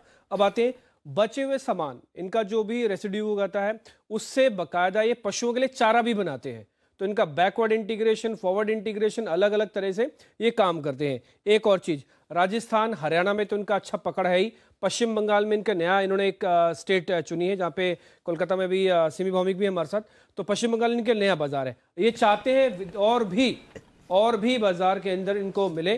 3 स्टेट्स का अपना इंडिविजुअल बेनिफिट तो होता ही होता है, बट पैन इंडिया भी जाना चाहते हैं। अब एक और बात, इनका ये कहना है कि बिहार में जो इनका लिकर प्लांट है वो शुरू हो गया है, उससे जो पश्चिम बंगाल वाले मार्केट है उसमें इनकी कॉस्टिंग इनकी काफ़ी बच जाती है। मैं जिस प्रोडक्ट की आपको बात बोल रहा था उनके कुछ एक नाम है, बड़े दिलचस्प नाम है, इसलिए बता रहा हूँ। एक नाम है घूमर, दूसरा नाम है गोल्डी, तीसरा नाम है हीर रांझा। तो ये कुछ एक इस तरह के प्रोडक्ट है इनके। फिल्मों के नाम है या प्रोडक्ट के? ये प्रोडक्ट के नाम है। इसमें एक नाम तो मैंने आपको बताया नहीं हुआ है, नारंगी, तो ये इनके प्रोडक्ट के नाम है। तो ये बहुत ही ग्रामीण भारत से जुड़े हुए हैं। अब आप सोचेंगे कि लिकर के प्रोडक्ट हैं, शहरों में तो आप किसी को ब्राइब नहीं कर सकते, लेकिन ये चलन गांव में ज़्यादा है। इसलिए लिकर कंपनी चुनते समय इस चीज़ का बड़ा ध्यान रखना पड़ता है कि विदेशी ब्रांड नहीं होना चाहिए, देसी ब्रांड, लोगों से जुड़ा हुआ ब्रांड होना चाहिए, इसका मार्केट शेयर बड़ा होना चाहिए। ये 25-25, 30-30% है एक एक स्टेट के अंदर इसका मार्केट बैंड, इसलिए बड़ा इंपॉर्टेंट है। हालांकि इन्होंने यूएसएल के पुराने एक सीईओ को लेके आए हैं अपनी कंपनी के अंदर, इनका नाम है विवेक रेखी, और उनसे वो नए विदेशी ब्रांड भी बनवा रहे हैं और उसका नाम रखा है गवर्नर रिजर्व्स। इसके अलावा एक दो नाम और भी हैं, तो अच्छे नाम इन्होंने इन प्रोडक्ट के भी दिए हैं। एक और हमने भी कंपैरिजन जब रिपोर्ट पढ़ रहे थे समझ में आया था कि भारत और ब्राजील दोनों ब्रिक कंट्री है, इसके अंदर लिकर का पर कैपिटा कंजम्पशन कितना है, 15 साल से ऊपर है। ये जो भी कैलकुलेशन है 15 साल से ऊपर है, उसमें ब्राजील के मुकाबले भारत का जो कंजम्पशन है लिकर का भी आधा है। तो अगर आप ब्रिक टू ब्रिक कंट्रीज भी कंपेयर करेंगे तो बहुत बड़ा बाजार है इन लाइफस्टाइल प्रोडक्ट्स के लिए। और आईसीआईसीआई सिक्योरिटीज की रिकमेंडेशन भी है 220 के लिए आप टारगेट के लिए खरीदारी करें। एक और हमने रिसर्च भी इसमें की कि इनकी आय और कामकाजी मुनाफे का ट्रेंड कैसे रहता है। तो पहले आय मैं आपको बताता हूँ, 16, 17, 18 3 साल का ट्रेंड, ये बढ़ता हुआ क्रम है इसका। ये आपके सामने 707, 745, अब ये 960 करोड़ रुपए कमाने वाली कंपनी है। कामकाजी मुनाफा 74 करोड़, 60 करोड़, 75 करोड़, ये आपको नया एक ट्रेंड दिखेगा जो इनके अबीटा को यानी कि इनके कामकाजी को, मुनाफे को बता रहा है। तो हर लिहाज से ठीक है। चुनाव में आप ये समझिए कि इनके लिए टर्न अराउंड रहता है। जो 2014 के चुनाव थे कंपनी लॉस मेकिंग थी, सिर्फ 2014 के चुनाव से कंपनी प्रॉफिट मेकिंग हो गई। तो जितने ज्यादा चुनाव होंगे उतना ज्यादा मुनाफा बनेगा, इसका मतलब ये निकाला जाए। अनिल जी आप ये समझिए कि जो 5 साल वाले चुनाव है वो तो बड़े चुनाव है इनके लिए। हालांकि इसके अलावा क्योंकि ये 3 ही स्टेट में है, तो इसलिए जब जो 3 रीजनल स्टेट्स के इलेक्शन होंगे तब इनको अनड्यू बेनिफिट सबसे ज्यादा मिलेगा। अच्छा, ये जो आपने बोला कि बिहार के प्लांट में प्रोडक्शन शुरू किया, बिहार में तो नहीं बेचेंगे ना? बिहार में तो बैन है, लेकिन बिहार में इनका प्रोडक्शन यूनिट है जो बनाते हैं और उसके बाद जाकर दूसरे स्टेट्स में बेचा जाता है। इसलिए पश्चिम बंगाल उनकी एक नई स्टेट बनी है क्योंकि यूनिट बिहार में थी। और आपकी रिसर्च से ये जुड़ा हुआ आखिरी सवाल, ये पहला ही स्टॉक था मुनाफे के चुनाव में? ये पहला ही स्टॉक है सर। अच्छा, तो ऐसा क्यों होता है कि आपके स्टॉक्स के चुनाव में पहले तो ये सेक्टर और उसके बाद अगर सिमी जी हो शो पर तो हो ना हो उनका जिक्र आ जाता है, ये दोनों का कॉम्बिनेशन? नहीं, सिमी जी भी है और साथ में आशु मदान भी हैं, तो इसलिए मेरा मोरल सपोर्ट बहुत था। जैसे मैंने वो देखा कि आज स्क्रीन में सिमी जी बैठी हैं और आशु सर हैं, तो मेरे को लगा ये कंपनी सबसे पहले दे देनी चाहिए। ऐसा नहीं कि कंपनी और नहीं होंगी, तो पूरी लंबी सूची हमने निकाली हुई, एक एक करके हर रोज आपको रिसर्च करके बताएंगे। हाँ, ये आशीष सर आपके नाम पे बहुत टिकट फाड़ते हैं डिम्पी जी, बोलते कि अब ये लिकर स्टॉक रहे नहीं, ये लाइफस्टाइल स्टॉक हो गए। नहीं अनिल जी, डिम्पी जी मेरे नाम का ना कोई टिकट फाड़ते हैं ना बिल फाड़ते हैं। उनको उनके साथ अपनी इक्वेशन है कि उनको पूरा हक है। और अनिल जी मेरी एक रिक्वेस्ट है, डिम्पी जी वो सिंस इलेक्शन जब कवर करते हैं ना, तो उनको बोलो वो जो हेलीकॉप्टर पे जो नेताजी उतरते हैं, वो जो गड़गड़ की आवाज निकालते हैं ना, वो एक बार करके बता दें सर, वो अनमैचेबल थी सर। वो तो लाजवाब है। मतलब डिम्पी जी जनता की बेहद मांग पर एक बार फिर आप ज़मीन पर हेलीकॉप्टर उतार के बताएं। तब तक मैं हमारे डायरेक्टर साहब से निवेदन करूंगा कि अगर हो सके वो पीछे हेलीकॉप्टर का शॉट भी दिखा दे, तो वाकई में मतलब हेलीकॉप्टर उतरते वक्त कैसा लगेगा वो, मतलब और पीछे से डिम्पी जी का बैकग्राउंड स्कोर जो कहना चाहिए वो आना चाहिए। लेकिन इलेक्शन को जिस तरह से मतलब स्टॉक्स की रिकमेंडेशन में और मार्केट के साथ डिम्पी वो पूरा कोरिलेट करके घुसा के कवर करते हैं, वो तो लाजवाब है, इसमें कोई डाउट नहीं। तो अगर फुटेज तैयार हो तो ठीक है, नहीं तैयार हो तो कोई बात नहीं, हम डिम्पी जी का हेलीकॉप्टर अभी भी लैंड करवा सकते हैं। डिम्पी जी चलिए करिए शुरुआत। करना तो मुश्किल है हाँ, लेकिन जब भी कोई नेता आता है तो उसका गुर्र करते हुए जो हेलीकॉप्टर आता है नीचे, तो वो बड़ा गजब का होता है। बहुत ही बढ़िया। चलिए, तो ये था आपके लिए मुनाफे के चुनाव वाला पहला शेयर जो ग्लोबल स्प्रिट। सिमी जी, अब ग्लोबल स्प्रिट पर डिम्पी जी अपनी बात खत्म करें उससे पहले चार्ट्स पे आप राय दे दीजिए। पक्का मुझे मालूम है बिना चार्ट देखे भी आप हाँ ही बोलेगी खरीदिए। बिल्कुल बिना चार्ट देखे ही मैं हाई बोलने वाली थी। अब चार्ट देख लिया तो 1-2 रुपया का लेवल भी मैं बता दूंगी। डिम्पी जब रिकमेंडेशन दे रहा था तब स्टॉक चल रहा था 147 के आसपास आ चुका है, पर फ्रेश ब्रेकआउट अनिल जी 151 के ऊपर जाने के बाद ही देखने को मिलेगा। 2 महीने से ये स्टॉक एक बार अप ट्रेंड मेंटेन करते हुए चल रहा है। 151 के आसपास लास्ट 10-15 दिन पहले एक हाई बनाया था। अगर ये क्रॉस हो गया तो डिम्पी का मनोज टारगेट भी शायद अचीव हो जाएगा। 165 से 170 का लेवल तो देखने को मिल रहा है, वो मुझे लगता है कि 3 से 4 महीने में ही आना चाहिए। उसके बाद अगर ये स्टॉक मेंटेन करता है, मतलब मोमेंटम को इंटैक्ट रखता है, तो आईसीआईसी वाली जो कॉल जो टारगेट आया था 220 का, वो भी हासिल हो सकता है। स्टॉप लॉस सिर्फ अपना अपना कंफर्ट लेवल के हिसाब से लगाना पड़ेगा। डिम्पी का बाई कॉल के बाद मैं सिर्फ जो कल का लो था उसी के नीचे स्टॉप लॉस लगाने के लिए कहूंगी। फ्रेश बाइंग जब 151 के ऊपर आएगी तब उसका स्टॉप लॉस को 145 के नीचे करना पड़ेगा। जब 165.70 क्रॉस करेगा तब स्टॉप लॉस को ट्रेल करके और थोड़ा सा ऊपर लाइए, क्योंकि ये इसमें जो पोटेंशियल है 175-80 तक जा सकता है 3 से 4 महीने में। तो 3 से 4 महीने में ये 150-52 के ऊपर निकल गया, फिर उसके बाद रुकने वाला है नहीं, ये ध्यान में रख लीजिए। लेकिन चुनाव से रिलेटेड जो कुछ भी मामला वो खत्म नहीं हुआ यहाँ डिम्पी के इस स्टॉक रिकमेंडेशन के बाद, बल्कि यहाँ से शुरू हुआ है। और जी बिजनेस आपको पता है, हम कहने के लिए नहीं कहते कि आप हमारे दोस्त हैं या आप हमारे फैमिली मेम्बर हैं, एक्चुअली हैं। और इसीलिए हमने एक और इंटरेस्टिंग चीज़ शुरू की है और वो कल होगी। आपका वोट चुनेगा अच्छी सरकार। वोट दीजिए, फोटो खींचिए, दिखाएंगे आपकी सेल्फी और आपको देंगे एक शेयर। जी हाँ, आप वोट दीजिए, किसी को भी दीजिए, इससे कोई फर्क नहीं पड़ता, किसी भी पार्टी को दीजिए, लेकिन वोट दीजिए, सेल्फी खींचिए, सेल्फी खींचकर हमें भेजिए। और जिसकी सेल्फी हमें मिलेगी उस सेल्फी को हम आप दिखाएंगे। आपके उंगली पर स्याही होनी चाहिए, इनका निशान होना चाहिए कि आपने वोट डाला है। वोट डालने के बाद तुरंत आप फोटो खींचिए और हमारे ट्विटर हैंडल पर या फिर फेसबुक पर आप हमें भेज दीजिए। कल हम दिन भर पहले चरण का मतदान है, तो कल जहाँ भी वोटिंग है, आप सभी दर्शकों से अनुरोध है पक्के तौर पर वोटिंग करने। या तो एक सुबह काम करिए, जल्दी उठिए और 8 बजे से वोटिंग शुरू हो। कल मेरी कमेंट्री मिस कर देंगे, कोई दिक्कत नहीं, या तो 9 बजे के पहले वोट करके आ जाइए, और नहीं तो 3:30 जैसे ही बजे तुरंत आपको टाइम अपना कैलकुलेट कर लेना कि आपका वो पोलिंग बूथ कितना दूर है। 3:30 मार्केट बंद होने के बाद जा सकते हैं क्या, और जा सकते हैं तो आपको तुरंत वोट करके आना है। वोट करने के बाद कल और होगा तो हम परसों भी दिखा देंगे। चलिए कि समझिए आपने 3:30 के बाद वोट डाला है और फिर सेल्फी आप हमें भेजें, हम परसों भी दिखाएंगे। लेकिन सिर्फ दिखाएंगे नहीं, इस बार थोड़ा अलग है।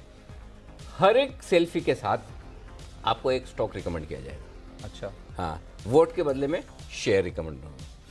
तो जैसे कुणाल जी गए, कुणाल जी ने वोट दिया, अब कुणाल जी को तो खैर क्या शेयर रिकमेंड करेंगे, लेकिन ऐसे जो भी हमारे गेस्ट होंगे उनको, फिर जो भी हमारे दर्शक होंगे उनको हमें एक शेयर रिकमेंड करवा के देंगे। कुणाल जी, आइडिया कैसा लगा ये बताइए। अनिल जी, बहुत ही बेहतरीन आइडिया है अनिल जी। और ये जो आपने अभी संशोधन कर दिया कि 3:30 के बाद वोट कर सकते हैं, इससे मुझे बहुत राहत मिली है। अदरवाइज मुझे मार्केट आवर्स में वोट करने जाना पड़ता। तो अब अच्छी बात है, कल मुझे वोट डालना है तो मैं 3:30 के बाद अब वोट डालूंगा। फिर मेरी फोटो आप चलाइएगा अगले दिन उसके। अच्छा, कल है क्या वोटिंग? जी अनिल जी, नोएडा में वोटिंग कल है। अरे वाह, पक्का। तो आप और बंसल जी, आपकी भी कल है? नहीं अनिल जी, मेरी वोटिंग तो राजधानी में है, अभी राजधानी की वोटिंग कल नहीं है। मतलब आप ये कहना क्या सर, मतलब एकदम जैसा ये मुंबई की तरह आप बात कर रहे हैं। हम तो साउथ बॉम्बे में रहते हैं, आप किधर कांदीवली में रहते हैं, इस तरह का ऐसा। मैं राजधानी में, मतलब क्या है ये, जंगल में थोड़ी रह रहे हैं कुणाल जी। नहीं अनिल जी, मेरा कहने का मतलब ये है कि मेरी वोटिंग कल नहीं है। हाँ, ये आंसर ठीक है, वोटिंग आपकी कल नहीं है। नहीं, मतलब सही है अनिल जी, मतलब सही पकड़ा आपने। सही है ना? हाँ बिल्कुल। ये यहाँ पे ऐसे ही हो, मतलब जैसा है ना, साउथ बॉम्बे वाले इधर, मतलब नॉर्थ बॉम्बे वाले को समझते वैसे आपने हाईलाइट कर दिया तो। हाँ जी, बोलिए।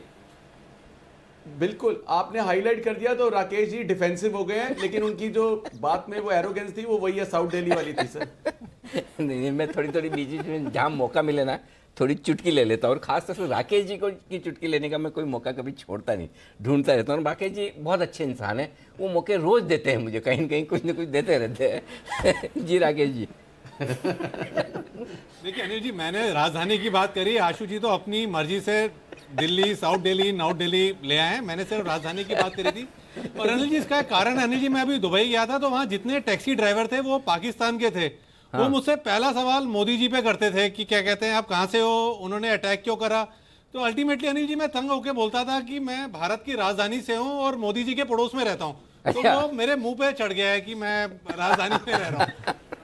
क्या बात है, आपके लॉजिक भी बड़े अजब गजब के हैं।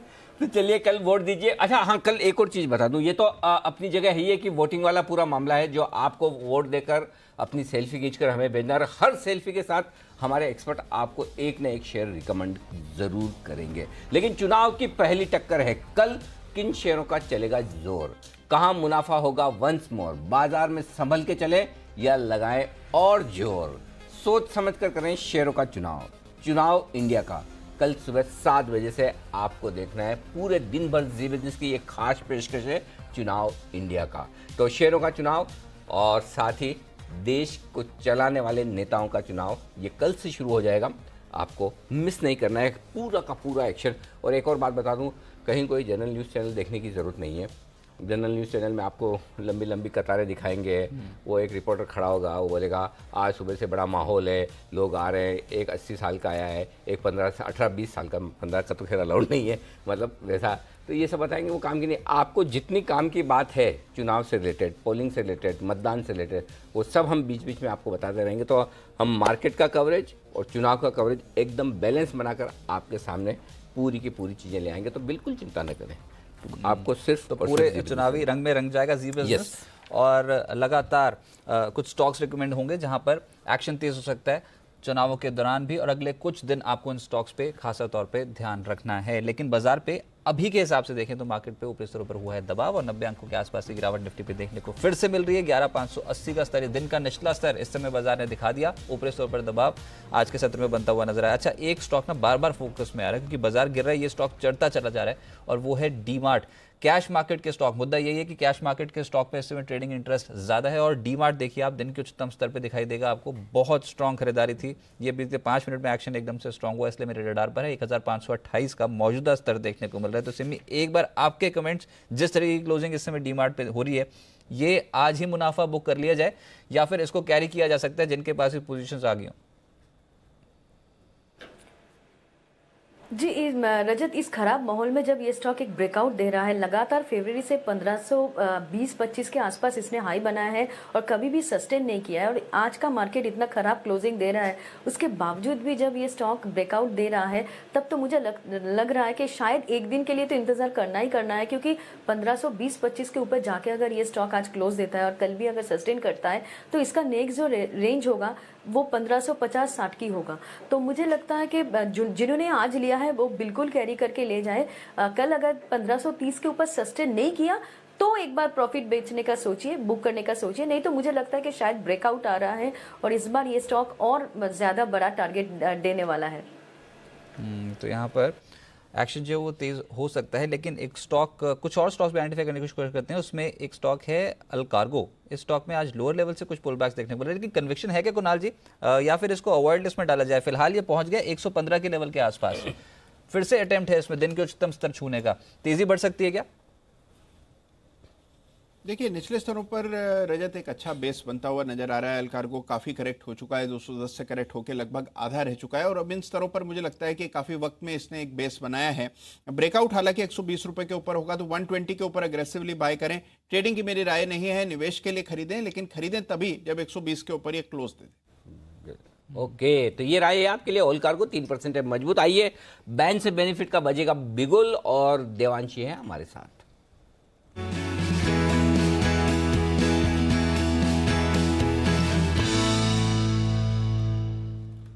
देवांशी, 7 शेयर है बैन में। कल तो आपने कुछ काम किया नहीं, न तो एक भी बैन में गया न बाहर निकला है।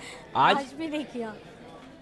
आज कोई काम नहीं है, कोई स्टॉक नहीं है जो बैन से बाहर जाएगा या कोई बैन में आएगा। देखो, ऐसा आपको कलीग मिलेगा जो 2 दिन से कोई काम न कर रहा फिर भी कितना स्माइल कर रहा हो। देखिए, एकदम न कल बैन से कोई एक भी बाहर निकला है, न आज न कल बैन में कोई गया है, डिक्लेयर भी करने और ऊपर से कह भी देगा हाँ कोई काम नहीं किया। वेरी गुड देवांशी, बहुत बढ़िया। कल सुबह आपसे फिर मुलाकात होगी ब्रोकरेज रिपोर्ट्स के साथ। अदानी पावर की तो अभी भी है 80% के आसपास ही 80% है, लेकिन जब तक ये फैसला नहीं आता है, एनर्जी ने कहा है कि जब तक फैसला 80.13 हाँ, वो 80.2 हमेशा 80.1 80.2 पे ही रहता है। ये CRC का फैसला नहीं आएगा तब तक बाहर नहीं आएगा ये बात। और फिर भी आ गया तो सुबह बता ही देंगे, कोई दिक्कत नहीं। शुक्रिया आपका कुछ भी नहीं बताने के लिए देवांशी, ठीक है ना। ओके, तो चलिए बैन से बेनिफिट। लेकिन सबसे ज्यादा पोजीशन बनी हुई है ना वो जेट एयरवेज में बनी हुई है। अभी भी यहाँ पर 104% पोजीशन है मार्केट वाइड पोजीशंस। ये स्टॉक दिन के निचले स्तर पे आके खड़ा हो गया। जेट आ सकता है क्या बैन? इनका एक प्लेन भी जब्त हो गया मेरे ख्याल से एम्स्टर्डम में। अच्छा, वहाँ जाकर चुना। अच्छा, वहाँ पहुंचा कर वहीं रख लिया होगा। हाँ, वहीं रख लिया होगा। तो उनका जो पैसा जिसने दिया होगा एम्स्टर्डम का ही होगा आदमी। तो बोले ये आया यहीं रख लो, गैरेज में रख लो, वैसा हाल है। Okay, my God. लेकिन कितना परसेंट आप बोले? 100% से ज्यादा है? 104%। तो फिर ये बैन में नहीं आ सकता क्या? नहीं, बैन में ही है ना जेट तो। जेट ऑलरेडी बैन में। अच्छा अच्छा, जेट ऑलरेडी है ना, right right, IDBI jet, DLF, PC jewellers, okay correct, वो खाड़, अदानी और रिलायंस पावर। बट दिन के निचले स्तर पे है। कमेंट हालांकि ये कोई यूरोप का कार्गो सर्विस प्रोवाइडर था जिन्होंने इनका प्लेन एम्स्टर्डम में जब्त किया है। अच्छा, कार्गो सर्विस प्रोवाइडर, वही बकाया नहीं चुकाया ना इसलिए। अच्छा, अब ये भी प्लेन ऐसी भी तरीके से जब्त होने लग गए हैं कि प्लेन ही रख लो किसी एयरलाइन का, ये तो सीरियस इशू है। हाँ, या तो प्लेन उन्होंने लीज पे दिया होगा ना। अच्छा, आप जो लोग इंग्लिश में बार बार नहीं बोलते, हर बार खबर बोलते हैं कि प्लेन ग्राउंडेड हो गए, उसका मतलब यही कि वो प्लेन जब्त हो गया। अगर हिंदी में बोलोगे ग्राउंड मतलब जमीन पे उड़ने नहीं दे रहे, जिसने पैसे दिए थे उन्होंने पकड़ के रख लिया। इसका मतलब यही है ना आशु सर, जरा समझा दीजिए हमें। बिल्कुल 100 बिल्कुल यही है सर। इसमें वैसे दोनों मतलब है सर। ग्राउंडेड कई बार होते हैं कि उनको परमिशन नहीं मिलती है करने की, लेकिन दूसरा वाला मतलब भी होता है सर। लेकिन एक चीज़ जो कहनी होगी, मुश्किल लग रहा है कि 11,600 के ऊपर की क्लोजिंग मिले आज।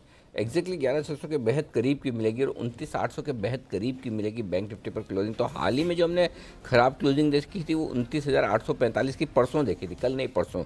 लगता है उसके नीचे बंद होने की या उसके आसपास बंद होने की तैयारी है। और 11,598 और 11,604 ये दो क्लोजिंग हमने पिछले 5 दिनों में देखी है। तो उसके नीचे तो हाल ही के दिनों की लोअर क्लोजिंग साइड पर हम आज बढ़ रहे हैं। तो क्लोजिंग बहुत अच्छी नहीं हो रही है, ये मैं आपको कहना चाहता हूँ। लेकिन इस क्लोजिंग में जो भी हो रहा है, जैसा भी हो रहा है, फटाफट एक बार आप अमेरिका के फ्यूचर और रुपए का हाल और कच्चा तेल देख लीजिए, ताकि आपको ये ध्यान रहे कि जब हम बंद हुए थे तब दुनिया भर के बाजारों का क्या हाल है। तो जल्दी से हम आपको डाउ फ्यूचर्स दिखाते हैं जो 30-35 पॉइंट मजबूत दिख रहे थे और 40 पॉइंट मजबूत है। रुपया और कच्चा तेल दोनों भी देखेंगे तो हमें आइडिया लगेगा कि भाई बंद होते वक्त हम कहाँ थे। रुपया 4 पैसे की मजबूती है 29.26, ठीक है। और कच्चा तेल 70-71 की रेंज में होना चाहिए। अगर उसी रेंज में है तो फिर कहीं कोई दिक्कत की बात नहीं। कच्चा तेल भी दिखा दीजिए 70 से $71 के आसपास, हाँ $71 के आसपास है तो स्थिर है। तो जो कमजोरी है, जो प्रॉफिट बुकिंग है, वो पूरी की पूरी तरह से भारतीय बाजारों पर ज़्यादा है बजाय कहीं और के। बिल्कुल दबाव में उसमें भारतीय एयरटेल अब ये तो हो गया 340 के लेवल के नीचे। लगातार बिकवाली बीते आधे घंटे में अगर आपने इस शो के साथ कनेक्ट हुए, हमारे साथ कनेक्ट हुए, तो भारतीय एयरटेल पर बिकवाली की ही सलाह थी और ये 3.5% से ज़्यादा टूट चुका है। निफ्टी का सबसे ज़्यादा टूटने वाला स्टॉक और हिंडाल्को, जिसके बारे में सुबह ही बता दिया गया था कि स्टॉक कमजोर रहेगा, यहाँ पर भी 2.5% के आसपास। हिंडाल्को तो आज हमारा वो था आज के 2000 में कहाँ कितना हो गया? ये 2.5% टूट गया सर अभी 211 के लेवल के आसपास ट्रेड कर। तो 217 का स्टॉप दबाव हमने बोला था, दबाव में था। मेटल्स वैसे ही बहुत थी। 217 का स्टॉप लॉस दिया था, 208 और 205 के टारगेट हमने हिंडाल्को के लिए दिए थे। क्या उसके आसपास कहीं पहुंचा है क्या हिंडाल्को? 217.75 जब ये हुआ तो स्टॉप लॉस पहले ट्रिगर हुआ है कि बाद में हुआ, ये मालूम नहीं है। 217.75 का हाई दिखा रहा है क्योंकि हमारा स्टॉप लॉस 217 था और लो 210 रुपये 70 पैसे के आसपास का बनाया, तो नीचे तो हुआ है। पता नहीं अब ये क्या इसको समझा जाए, स्टॉप लॉस ट्रिगर हुआ है नहीं वो तो मालूम नहीं, लेकिन हाँ दबाव में तो था पहले या बाद में। वेदांता, टाटा स्टील, इन तमाम टाटा स्टील कितना इंटरेस्टिंग लग रहा था जब आज दिन की शुरुआत की थी स्टॉक ने, लेकिन अब देखिए यहाँ पर अभी भी 1% के आसपास से गिरावट है। 545 का स्तर ऊपरी स्तरों पे। आज के सत्र में बिकवाली ज़्यादा देखने को मिली है मेटल स्टॉक्स में और HDFC बैंक ने मूड खराब किया। 2% के आसपास से गिरावट है। ये भी आपने बताया था कि डिस्काउंट भी होगी, लेकिन 22.40 के लेवल के आसपास के HDFC बैंक में बिल्कुल लेवल। ये समझ गया क्या HDFC बैंक खरीदना चाहिए इन लेवल्स पे? अभी नहीं खरीदना है ना आपको बैंक, तो फिर कोटक और इंडसइंड खरीदिए जो आशु जी कह रहे हैं। HDFC बैंक में आज जो हुआ है ना, ऑल बायर्स सेटिस्फाइड, सब कुछ मिल गया। हाँ, जिसको जितना चाहिए आज चाहिए मिल गया। 1 लाख का ट्रेड होना था, सब बायर, तो इसलिए ये तुरंत भागने वालों में नहीं है। अगर आपको तुरंत रिटर्न चाहिए तो फिर कोटक और इंडसइंड बैंक ज़्यादा जल्दी चलेंगे बजाय HDFC के। तो इसलिए खरीदना तो वो खरीदना ज़्यादा, यहाँ सप्लाई ज़्यादा हुई है, इसलिए अभी 1-2 दिन लोगों की सप्लाई पूरी हो जाने दें। आशीष सर कुछ कहना चाहते हैं इसी बात पर, बताएं सर। बिल्कुल अनिल जी, आपने बिल्कुल बहुत बढ़िया चीज़ बोली है। और आज HDFC नहीं, HDFC बैंक और HDFC दोनों में ही लोगों को लगा कि नीचे के लेवल पे अपॉर्चुनिटी है, और जिस भी नीचे के लेवल पे मिला अनिल जी उसको एग्जिट नहीं मिला। तो अभी तो आपने बोला HDFC बैंक और HDFC दोनों में ऑल बायर सेटिस्फाइड है। बिल्कुल बिल्कुल सही है। तो सर आपसे सिर्फ नाम राशि का पहला अक्षर थोड़ी विचार भी मिलते हैं। A for Ashu, A for Anil, काफ़ी कुछ मिलता है सर, ऐसी बात नहीं है। हाँ, आपके जितनी मतलब मैं मजबूती के साथ एकदम तेज़ी के साथ जोर से मंदी नहीं कर पाता, बस यही फ़र्क है। तो लेकिन तेज़ी में जरूर मैं आपको पूरा फॉलो कर लेता हूँ, मंदी में थोड़ा थोड़ा। आइए अब आपको बता दें फाइनल क्लोजिंग अगर आ गई है तो मेरे ख्याल से फाइनल के आसपास की दिख रही है। 11,584 निफ्टी पर यह है आपके लिए 87 अंकों का नुकसान। सेंसेक्स आपका बंद हुआ है 38,585 पर, यह भी नुकसान के साथ ही बंद हुआ है 350 पॉइंट। और बैंक निफ्टी आपके लिए 300 पॉइंट से ज़्यादा का नुकसान यहाँ पर दिखेगा। विदा लेंगे आप सभी से, दिल्ली के सभी महानुभाव जी, राकेश जी, आशीष सर आपका धन्यवाद, किरण जी आपका बहुत बहुत शुक्रिया, और कोलकाता से जी आप भी जुड़िए, आपका भी बहुत शुक्रिया हमारे लिए वक्त निकालने के लिए।